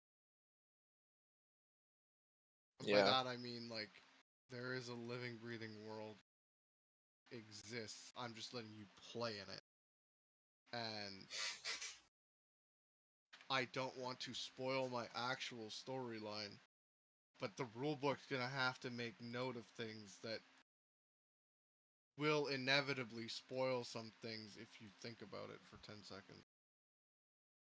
I want to, as I said, my world, I want to create it living and breathing too, which is why I'm like trying to create like such complex ideas. And I'm trying to make it so like give it a history up to the point where the players start. And then from then I've got to have it, I can't just have everything static, I've got to still, there's got to be adjustments and movements as the time goes by. Now, maybe it won't be a lot if the players aren't doing a whole lot. Because I could just say everyone's kind of like at a standstill currently. But I still have to make things flow because I want it to be a living, breathing world. But I also, unlike you, I don't have a greater narrative. The players are I'm going to give the players essentially like a living, breathing world to make their own story out of. And their actions within the world, benign and major, or like, are going to have bigger consequences than they can see. Don't you be talking about my narrative. You know, you might do something that triggers some other faction in a way that I'll see, but they won't see, until a later point. Well, see that's the thing. I want my entire idea is that even though I've got a story written, people are you're gonna be able to fuck the entire history. I'm not gonna. Players always fuck everything too. It's like you almost just gotta like accept that some level of unplanned insanity is going to happen. No, but because that's just how players are. My little goal is history has already happened as it has. Even though the future's technically been written, fuck it up. Go for it. That's what I want you to do. Yeah. I'm trying to, like, I will have to, like, between kill the big bad evil guy that isn't supposed to come around for another 100 years. I want, though that's the thing, like, if the players want to fucking kill everyone and become the leaders of the city, then if you can fucking do it, then do it, you know? I don't care what you do to the city. I want to build it up to a point, and it's going to react to what you do, but nothing's hard-coded. It's not like, oh, you can't kill this guy, you know, plot armor, you know? He's got threads of prophecy on his ass, you know? If you can kill him, do it, but there might, you know, there's consequences in this world. So, if you can survive the consequences, then fucking do it, you know? My answer will also be simple. If you're trying to kill a character that really is super powerful, he's going to be... To kick your ass. Yeah, he's probably going to be able to... You meet the magic... Yeah, if you're lucky enough that the hands of fate deal you wicked dice rolls, hey, you win. Like, let's say the Magic Lord. I had one of the missions I had planned, and I was trying to like stagger out because you got to plan some level of advance, even if the players completely fuck it up. That's fine. I just need like maybe they don't fuck it up, but I need to have some story content here, you know, that I don't need to make off the fly. So it's like you're gonna have adventures, a couple missions, and I thought about making like a bunch of missions and putting them in like, you know, a hat essentially, or a randomizer or whatever. And be like, let's see what today's mission is, blah, blah, blah, blah, you know? So, I don't know. I can have, like, 5 different missions for your job, but, like, I don't know which one it will be for the day. That'd be kind of fun. But, like, one of the missions I figured at, like, say you get to level 5. And I don't mind telling you this because, to be honest, it's probably going to be years until this is ready. And it could change, you know? Or very early here. But like at level 5, I was thinking like you would take him, like the captain would come, like the city lord of the magical guild would show up and be like, okay, we're going on a deeper mission. You know, we gotta, I don't remember, fight the horde or something. Who knows? I can't remember what I wrote down for that. But you guys are gonna take a deeper mission, and so the lord and his unit is coming with your unit, which, you know, might sound ridiculously overpowered. But that's easy. You just have enough enemies that it's like, okay, you're fighting this group of 12 enemies or something, and he's over there, him and his group over there are fighting a tougher wave, you know? So you can still die here, and he's not just going to win all the battles for you. Even though he's like level 15 or 18 or something. So yeah, he's like a hero, but there's enough enemies down here, you guys may split temporarily and meet back up, you know? You can still die. He can't save everyone. I mean, but say in that mission, I didn't think about this, but I mean, I'm open to it. I'm open to nearly anything the players want to do if they can accomplish it. I'll just have to work really hard to figure out how the fuck everyone reacts to it. But like, let's say he somehow gets injured enough, or something happens, and you're able to, like, you know, do something that gets him killed. I mean, people, even high-level characters can die in accidents, you know, that aren't just pure combat. I don't know. I can't quite think what that is, but I wouldn't be surprised the players think of something crazy that would do. And if they can kill the captain, I mean, why would they want to? Who knows? But let's just say they do it anyway, and they purposely do it to steal his shit. I don't know. If they can get away with it, I'm not going to be like, no, you can't kill him. He's too important to the story. No one's important. You kill them all. I don't care. I'm just going to change the world. My logic will be like this. You can't just lead the guy into the heavily infested forest and expect him to die if he is someone who normally could handle that anyway. That's I mean, gonna be my only that's the argument. thing. It's like he's gonna be a, you know, level 15 or 18. I don't remember what level it was. He's gonna be a high rank fighter. He could wipe your team without barely using any of his resources. Okay, a level 18 is gonna like. Yeah, but like if you're right. If you want to poison him, now he's got a high fortitude, but that doesn't mean it's invincible. You know, there are ways you can kill these characters. It's super hard and highly not recommended, but if you want to be that crazy, fine. And here's what also, death has consequence. You fucking die and there's no one to revive you. We don't have clerics. You're not near town. Man, and if they want to drag your body back, it does cost them a lot of money though.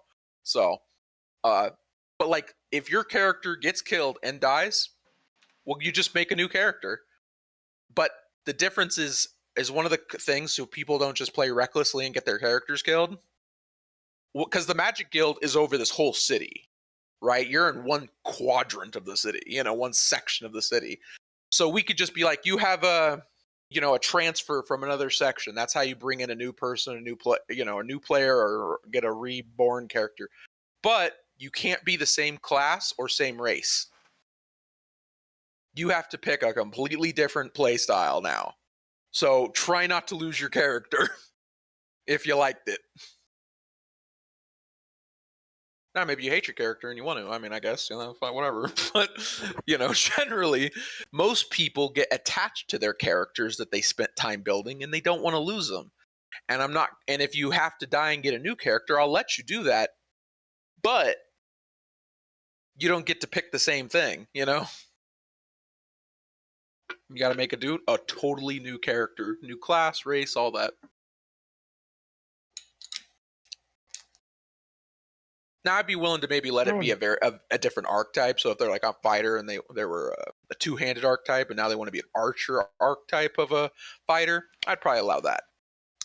But I just don't want you to copy-paste your character.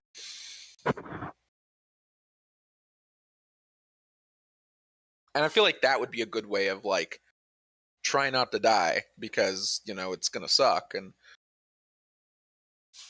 you know, we'll just start you, if you're level 5, then we'll just, you know, be like a level 5 lost his whole group in another part of the city and he needs a replacement team and you guys need a person, so a transfer, there you go. But I want there to also be, you know, cost to that death.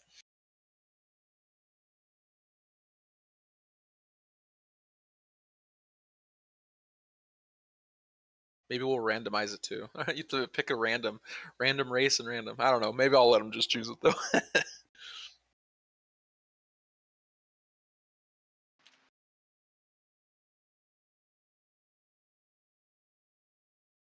But that's another thing in a lot of games. I'm torn on that because on the one hand, I'm like, yeah, I definitely don't recommend taking away creative control from your players, and on the other hand, I'm like, having random characters is kind of interesting. That is a thing. Like I've had to play, like I've played DM sometimes where it's like you all have to be elves, and that kind of sucks. But at the same time, it's kind of like limitations can be fun sometimes. How can I build this character in a cool way based on having to be this, you know, but I don't want to be the same as everyone else. But at the same time, having full creative freedom is generally the most favored. So, I don't mind when DM wants to limit us because I think that just makes it more fun to try to be creative. But I'll probably just let them have free reign on it. But except for that they can't be what they were. So, unless it's a different archetype, they can get away with that.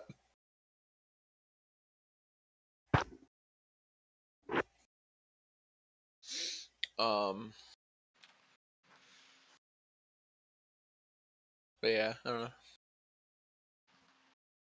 was gonna say something else, but I forgot. That's okay. It's probably gay anyway. I'm very supportive. Totally.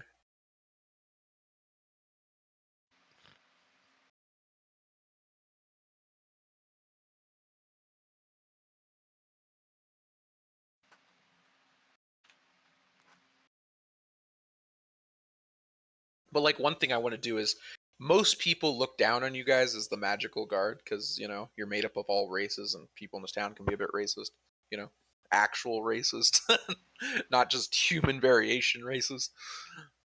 But, like racist if you're not human at all. But as you guys say, you guys are helpful to people, not a you know, a team of assholes. I mean, if you want to be a team of assholes, that's fine too. You know, there's just consequences for being teams of assholes. But like, let's say you guys generally help people and save people and, you know, whatever.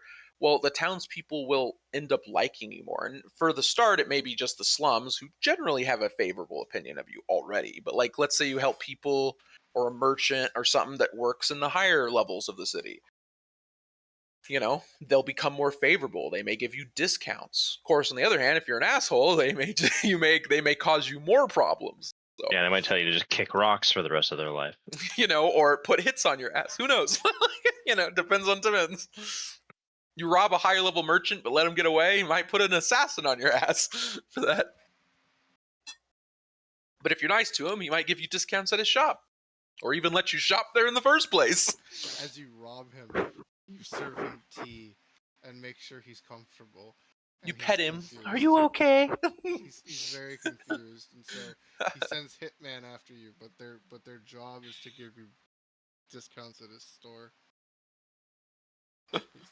He does not handle. Hitmen show up, and instead of pulling guns out of their pockets, they pull out flyer coupons. Like, Yeah, have him send a guy to give you guys an invitation to his shop, but have the guy show up looking like a fucking assassin. And he's like, "I've got something for you." Looks like he's about to pull out a knife to throw at you, and it's like a flyer. You've been invited. I have something for you from the man you robbed. This is it. Here's. He goes to pull like a dagger, and instead he just pulls out a scroll, and it's like, "Shh, you've been invited to the shop." Now, see, you say he pulls out a scroll and invited me to the shop, and my mind instantly goes to Darian's dagger quest from Skyrim, and I'm like instantly annoyed that I'm getting this quest again in the mail. Or what's that one? Another hand touches the beacon, and I'm like, Oh, Merilda's beacon, yeah. Yeah. Another hand touches the beacon. I don't care. And I'm like, fuck. I usually actually will like load a quick save if I happen to find that stupid fucking thing, just so I Well, don't that's have the to thing, deal too, with it. The fact that it's fucking random.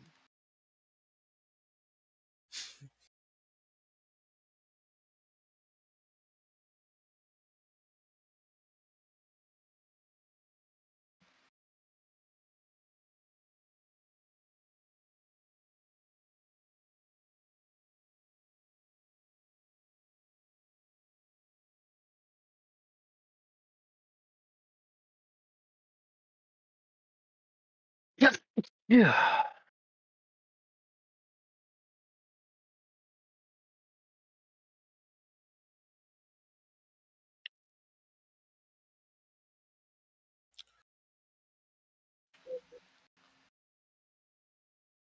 Holy shit.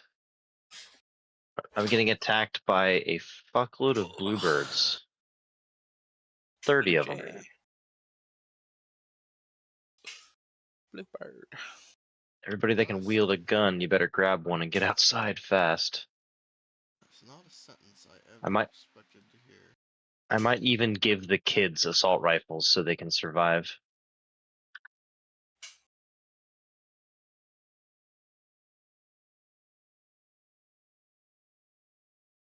Ika Vot Harevan.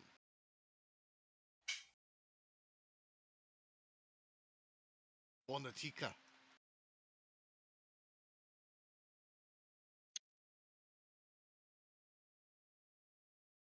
Also, if you're, this is one idea I had on here listed, and I took this idea from a different game that was using this system, but some people like really hard D&D systems or hard variations. But this one is like, say your character dies, but your team is able to get you revived at like, you know, a cleric or whatever. You'd maybe take like some psychological damage. There's like a mental state system, so you take like some damage, maybe a PTSD, and it messes with your rolls occasionally. It's like, hey, you're still alive, but you know, there was some consequence for dying. I don't know. It may be mix of both or just one. I'm not sure. I mean, the other one will definitely be the way. I just don't know if I'll add that system or not.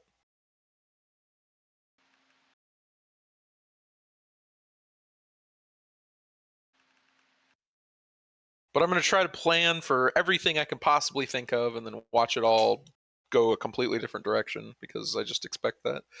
But that's fine. I mean, if they end up killing High Lords and taking their positions, I mean, that's fine. I mean, if they turn the city to terror, they join the Horde, I mean, fuck it.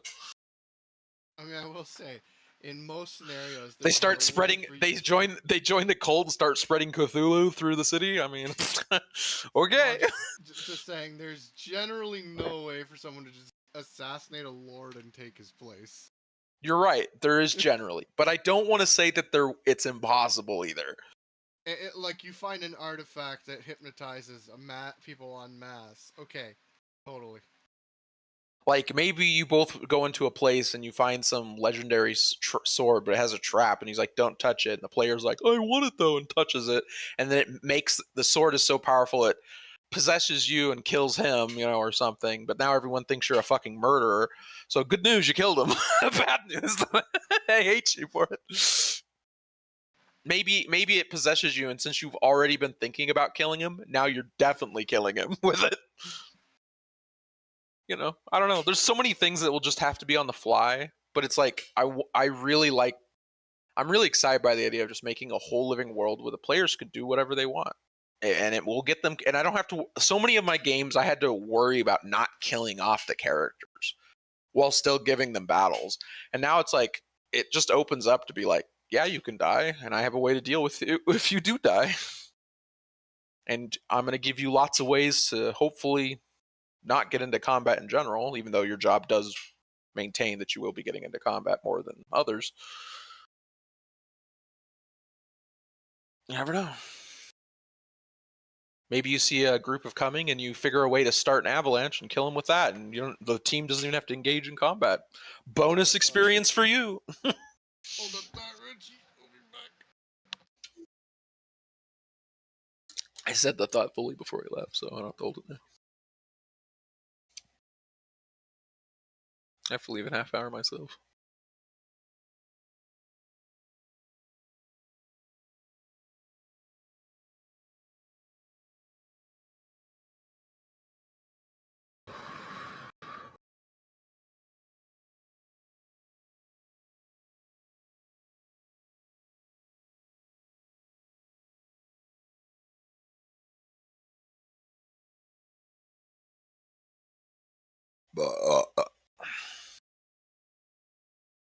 Blockchain technology.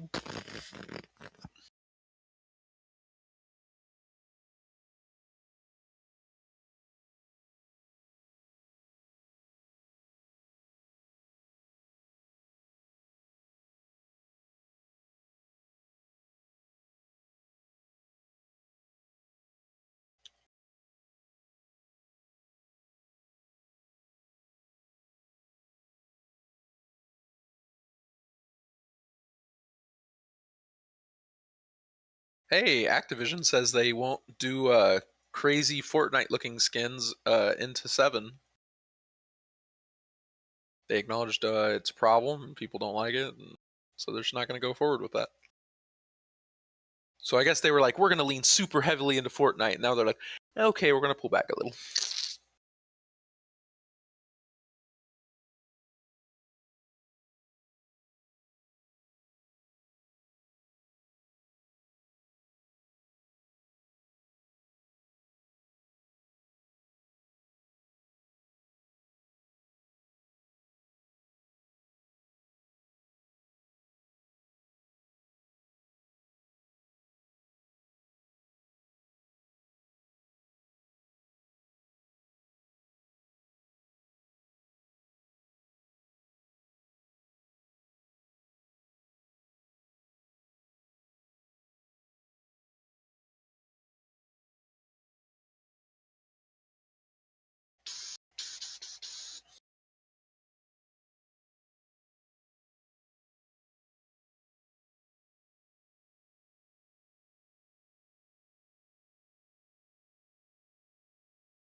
Spore.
very pleased about the progress.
Mouse.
Good morning. Morning. Welcome back, Brendan. How's it going? Good. Had a ton of work to get done. Had to open up some Amazon boxes and Did clean they up the house. finally leave you alone? Oh no. Oh, they'll be right back on you in like 20 minutes. I do have a meeting in about 45 minutes, but it's not a meeting that I really care too much about, so I just got to be there. That's all. I've also run into quite a bit of those recently. Yeah, it's not fun.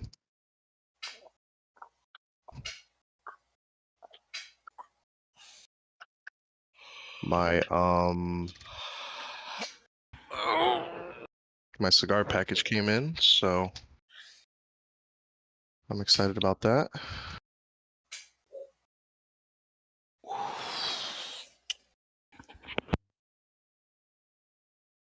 And I think I'm going to put one more order in just to be safe.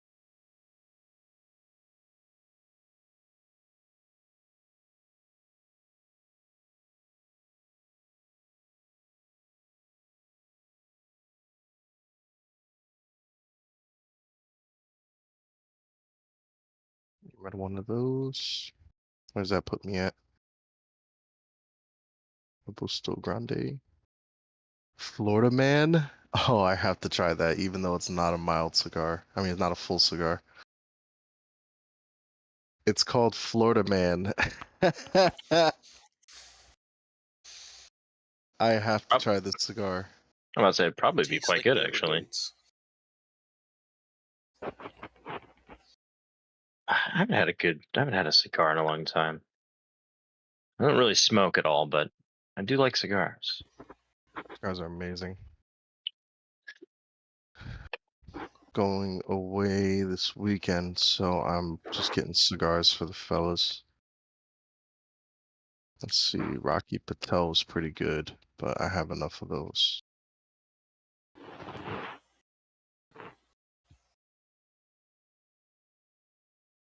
Baccarat.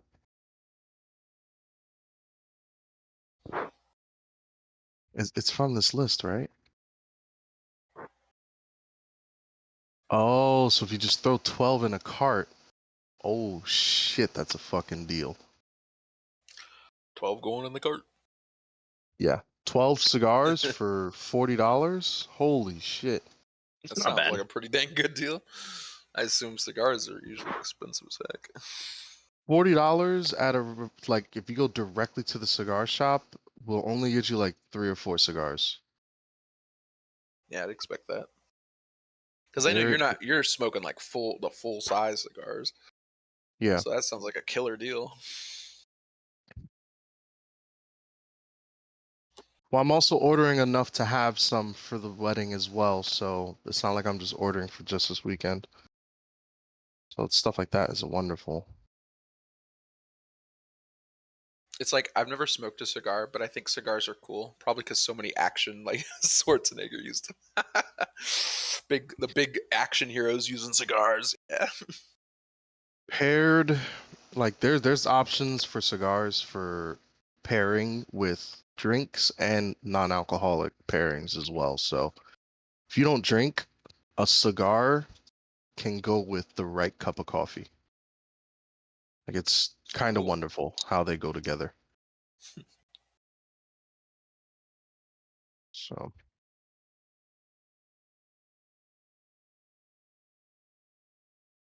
All right.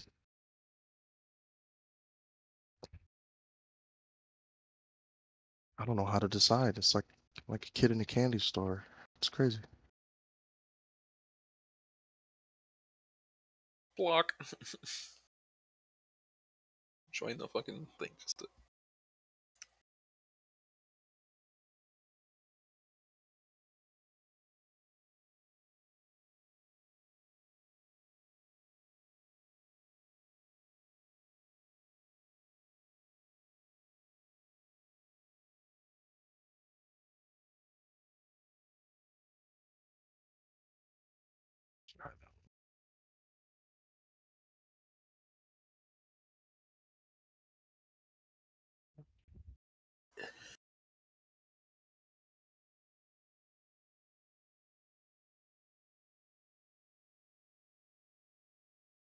1, 2, 3, 4, 5, 6. So I gotta pick 6 more.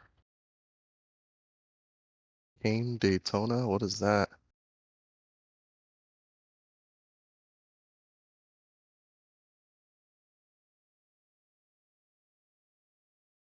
My favorite origin and filler is Nicaragua. I think they are super underrated. I read a book on cigars recently that kind of explained where cigars started and where they are today. And it's like Dominican Republic and Nicaragua became big in the 80s. Despite Cuba being like the main capital of cigars for years before that. The problem was the Russians, when they went to Cuba in the Cold War, they demanded that all the cigar owners give a portion of their profits to the Russian government. So what did they do? They said, fuck you, we're going to DR and we're going to Nicaragua. And they left Cuba, and Cuba hasn't really been the same, but they've been living off of essentially dead stock for years. That's really what's been holding up Cuba's reputation. But Dominican Republic and Nicaragua are like the 2 biggest places for cigars at this point. I'm trying to remember what place it is that makes my little like rum cakes. I know it's one of those down there.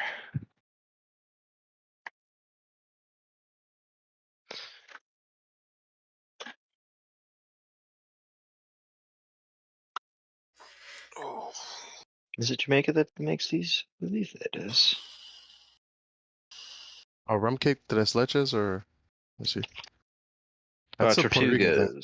Tortugas. Jamaica, Cayman Islands, Barbados, Bahamas.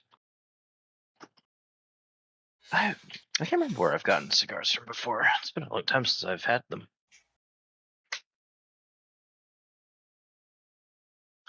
Yeah, Tortugas is yeah, it's Jamaican.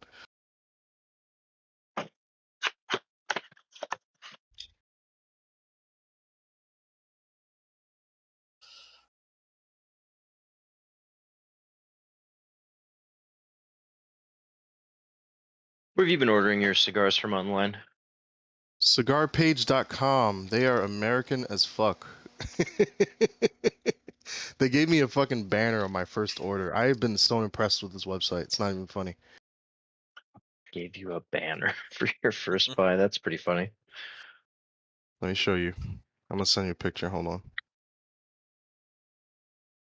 Where's this at? So first of all, I got all these cigars for, I think that was $50. I got all those. It was a deal they had. And then where's the banner? Then they sent me that. They sent me a thank you note that was like, thank you for purchasing from us, and then gave me another deal that I just saw now that I'm about to take advantage of. That's a pretty funny banner. I'm not gonna lie. I go pretty good in a fucking garage or a man cave. Right. So they gave me a ton of shit, man. I was really happy. And they gave me a ton of Bovita packs. No cigar shop gives you Bovitas. They really didn't have to do all that, but they did anyway. I was like really impressed with the Bovita pack stuff. Because cigar shops are stingy with that shit. I gotta ask for it, and they're like, oh, it's gonna be $5 per pack. It's like, fuck you. Yeah, it's expensive.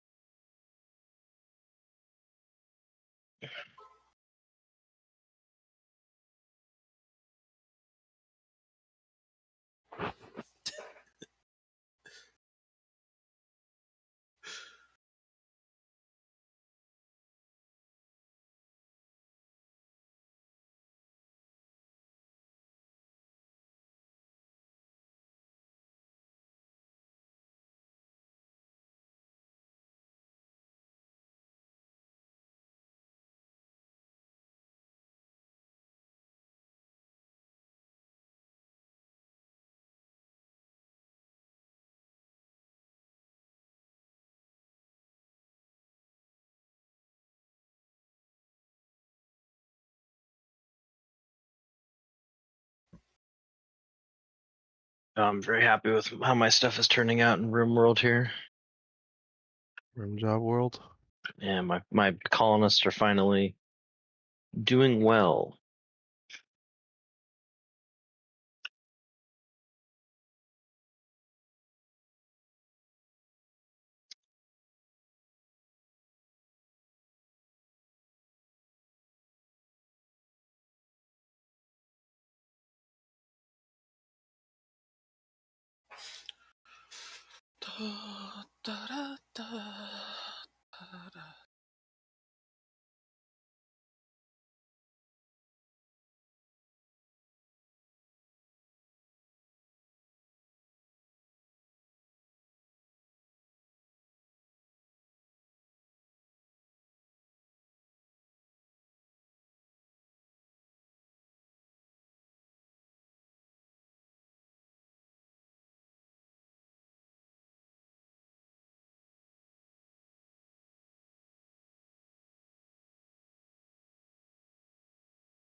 Where's that unemployed bastard at?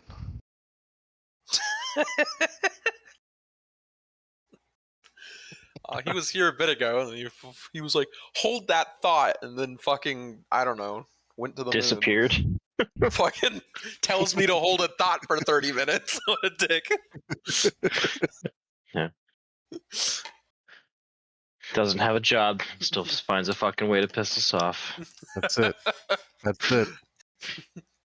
What a choochmeister. You can come over here. You're gonna bust my balls and then run away. How does that work?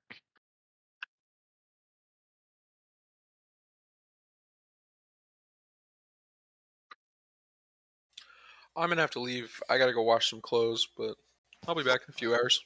Irish. All right. Oh. Oh, now look who's back. Hold that thought, Patrick.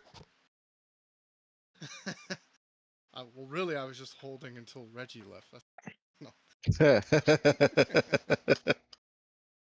I was like, you should almost message him that. He'd get upset though. Well, you took so goddamn long to leave.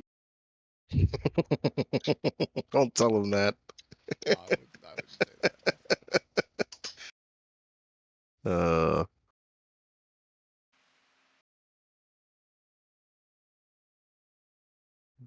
Nicaragua? No.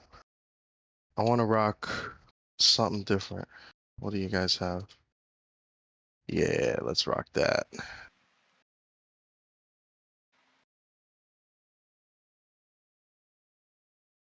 Where's that put me at? 2, 3, 4, 5, 6, 7, 8, 9, 10, 11, 12. There we go.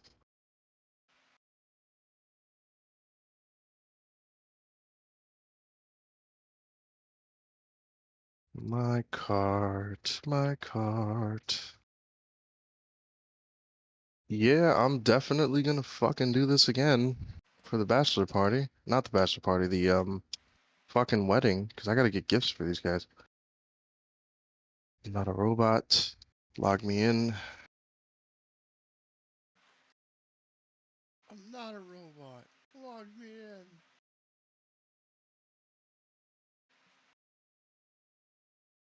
No, you fucking cocksucker. Residents.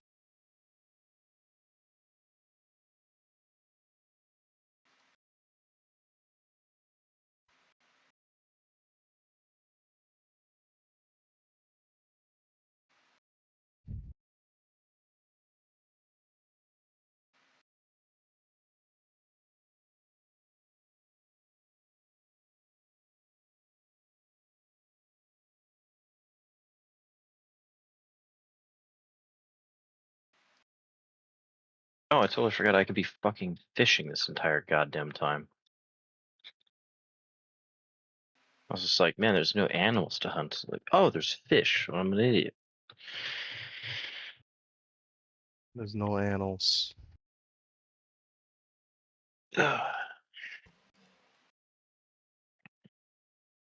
Also, that new TV is fantastic. Oh yeah, I was gonna ask you, what brand did you get? Insignia is the brand. That's a low key a pretty good brand because they use the same factories that the majors do. The funny thing is, it was ridiculously cheap. I was just casually browsing at TVs, and I was thinking, buy like a $200 or $300 decent TV. And strolling through and saw that for $189. I was just like, that's not bad. I'll take it.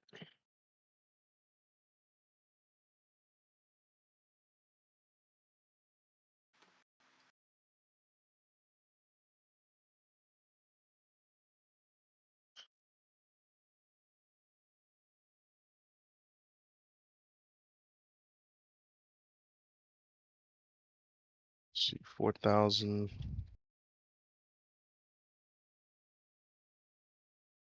Gotta put this order in before Barbara gets home.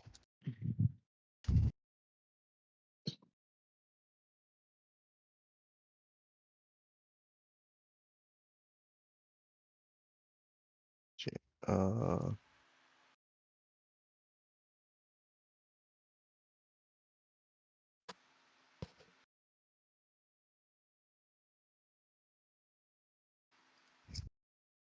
all right, Cigar Page.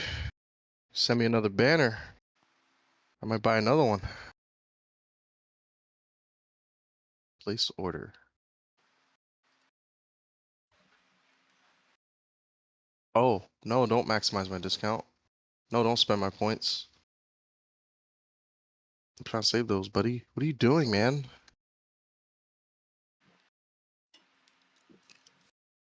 What are you doing, Bettina? Stop smashing the door. Right.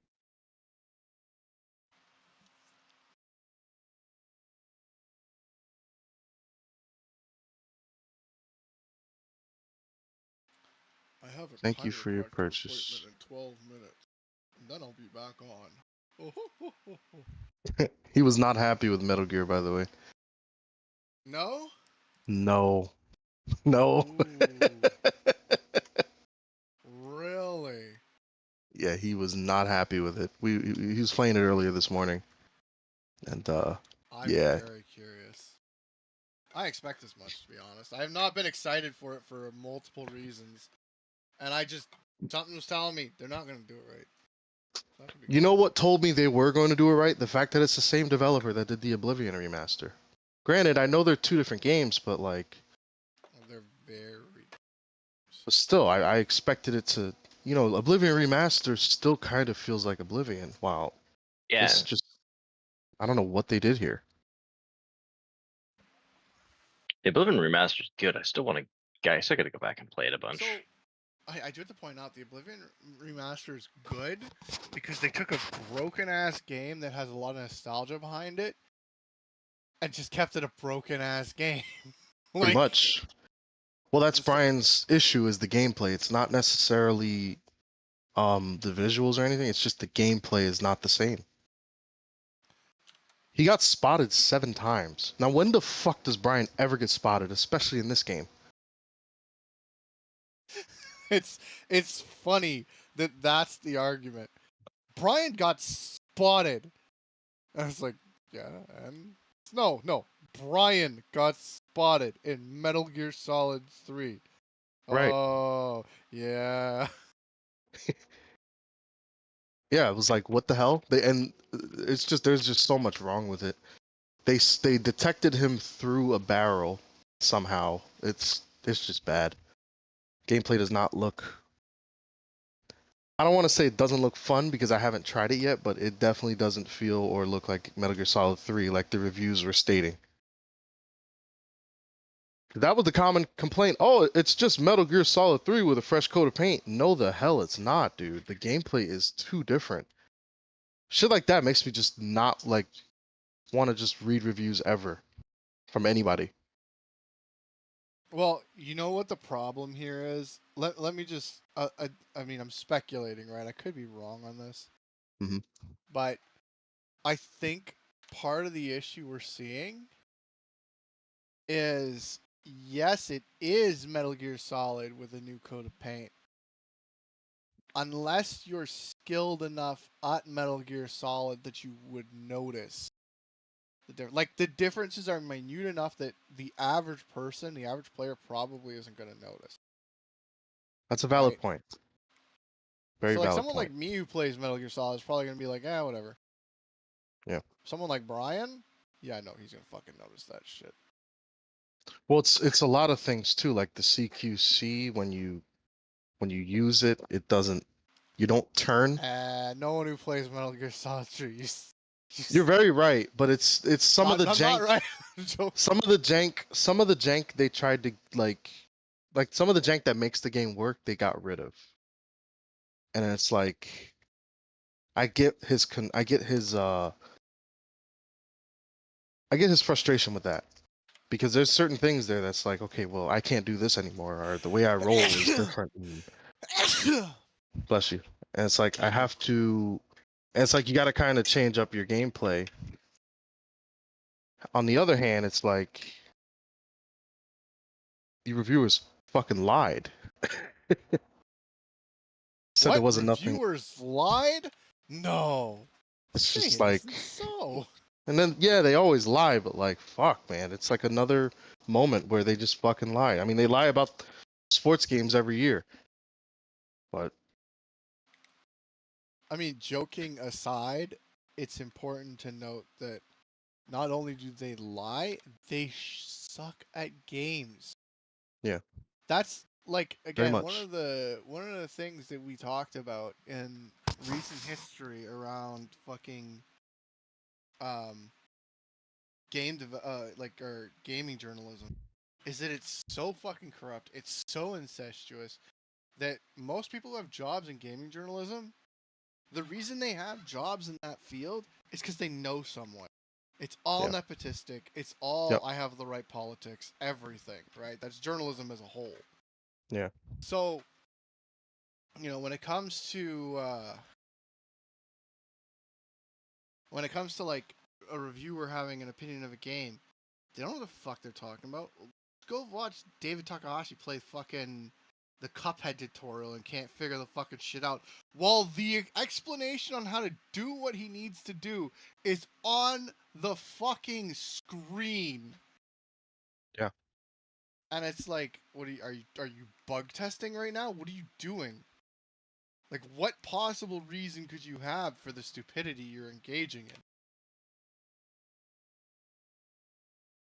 So, like, when I view it from shit like that, it's like immediately like, okay, this makes way more sense that they would say something as stupid as, oh, the game's just with a new coat of paint, because they have no idea how to play the game. So to them it's 100% right. That's exactly what's going on. I guess what I'm really trying to say is I admire her.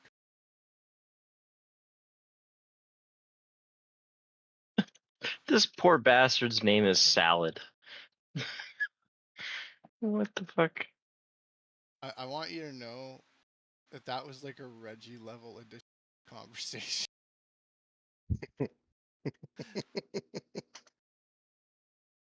You are not Reggie, but man, that addition to the conversation sure made me think of him. I'm just playing my game, and it's just funny what some stuff passes in this game. No, believe me, I know. I once saw a character named Burnt Nipples.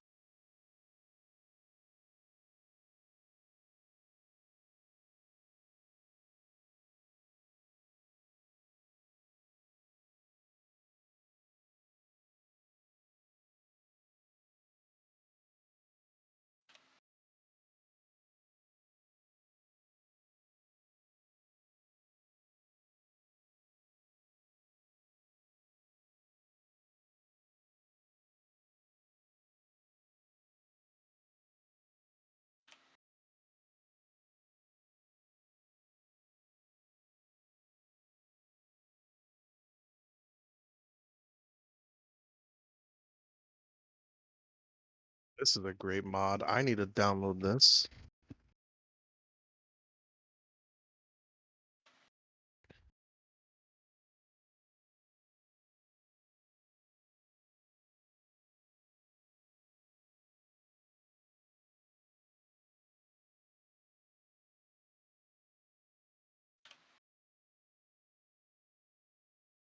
Oh, they took. Wow, that's dope. I love shit like that.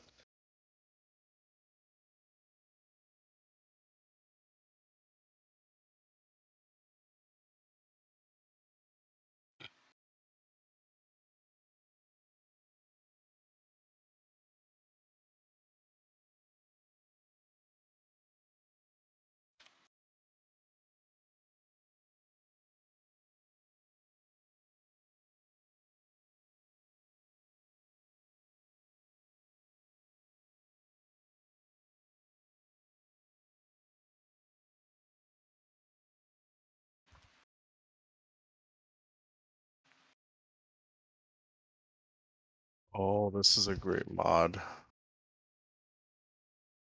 If you say so.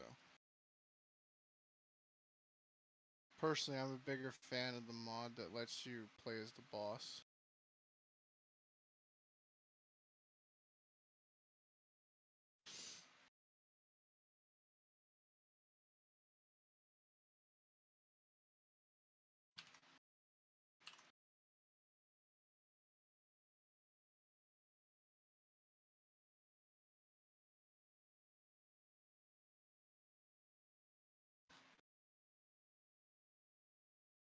Actually, you know what? Speaking of studios working on projects, I feel like it's worth also pointing out that these days we're like, oh, X and X Studio worked on it. It's like, yeah, but is that studio even the same people at this point? Very Like, I true. know Oblivion just came out, but Mhm. nowadays they filter out staff and throw them back in so fast. That studio could be an entirely new team of people. Yeah. That's why it's Eh. almost better to follow individual people rather than like a team of developers. Valid point. Well, especially looking at like Bethesda and a few others, it's like how much of any of their original staff from Fallout 3 still even is there, let alone even Skyrim or Oblivion at this rate. Oh, I mean, I wrote this point the other day. Same concept. I know how much BioWare has changed. Like, I could not be excited for the new Mass Effect, no matter how much I'd love more Mass Effect, because, I mean, one, it's EA, but two, that studio just isn't the same studio anymore.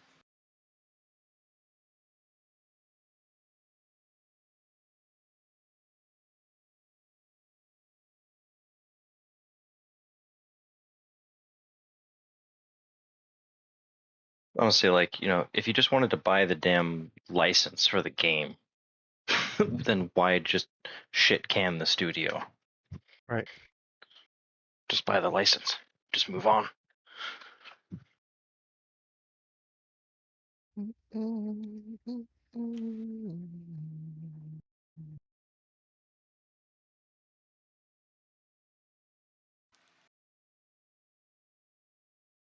If George were here, I'm sure he'd talk about the, investors. Investors are the root of all evil. I agree with him.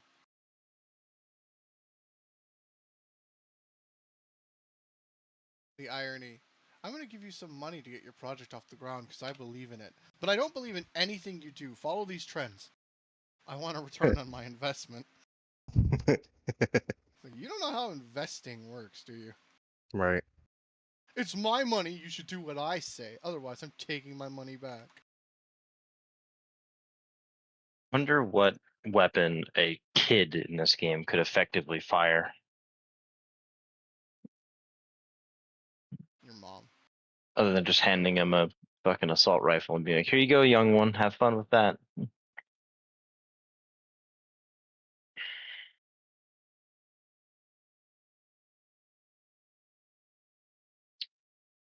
I have a plan. I'm gonna give one of them a light machine gun, just for the hell of it.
Oh.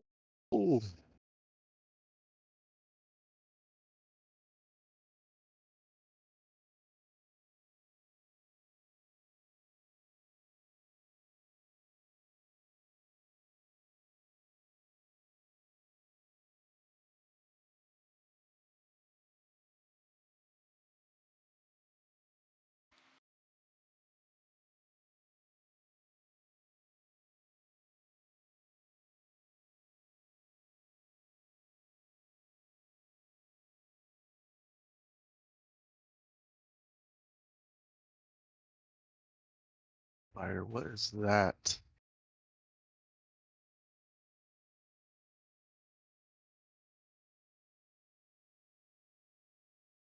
Why are they all picking WrestleMania 2000? That's pretty whack.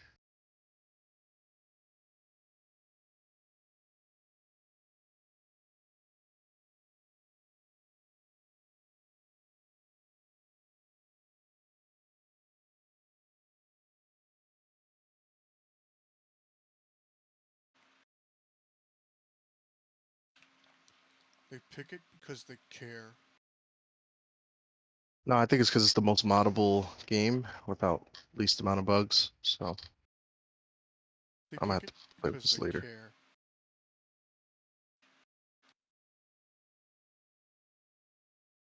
I drink and I smash stuff because I love.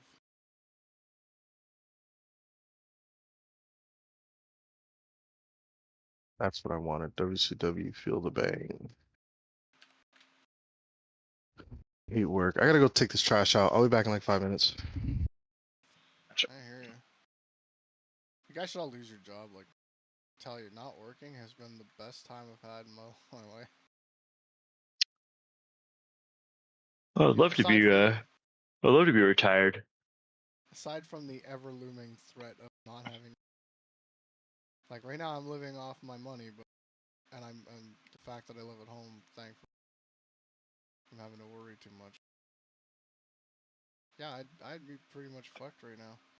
I'm having much more trouble finding a job than I expected.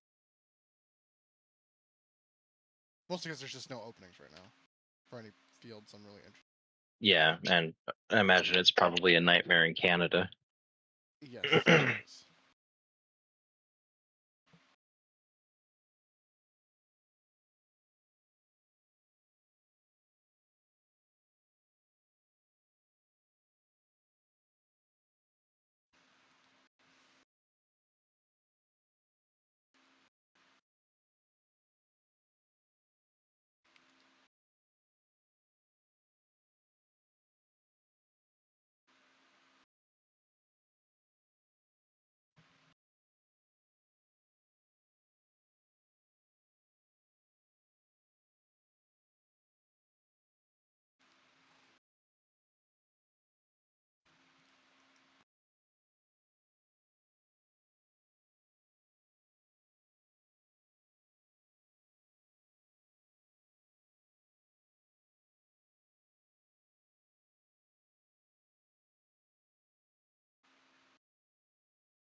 You should have known better.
Holy fuck, I'm back.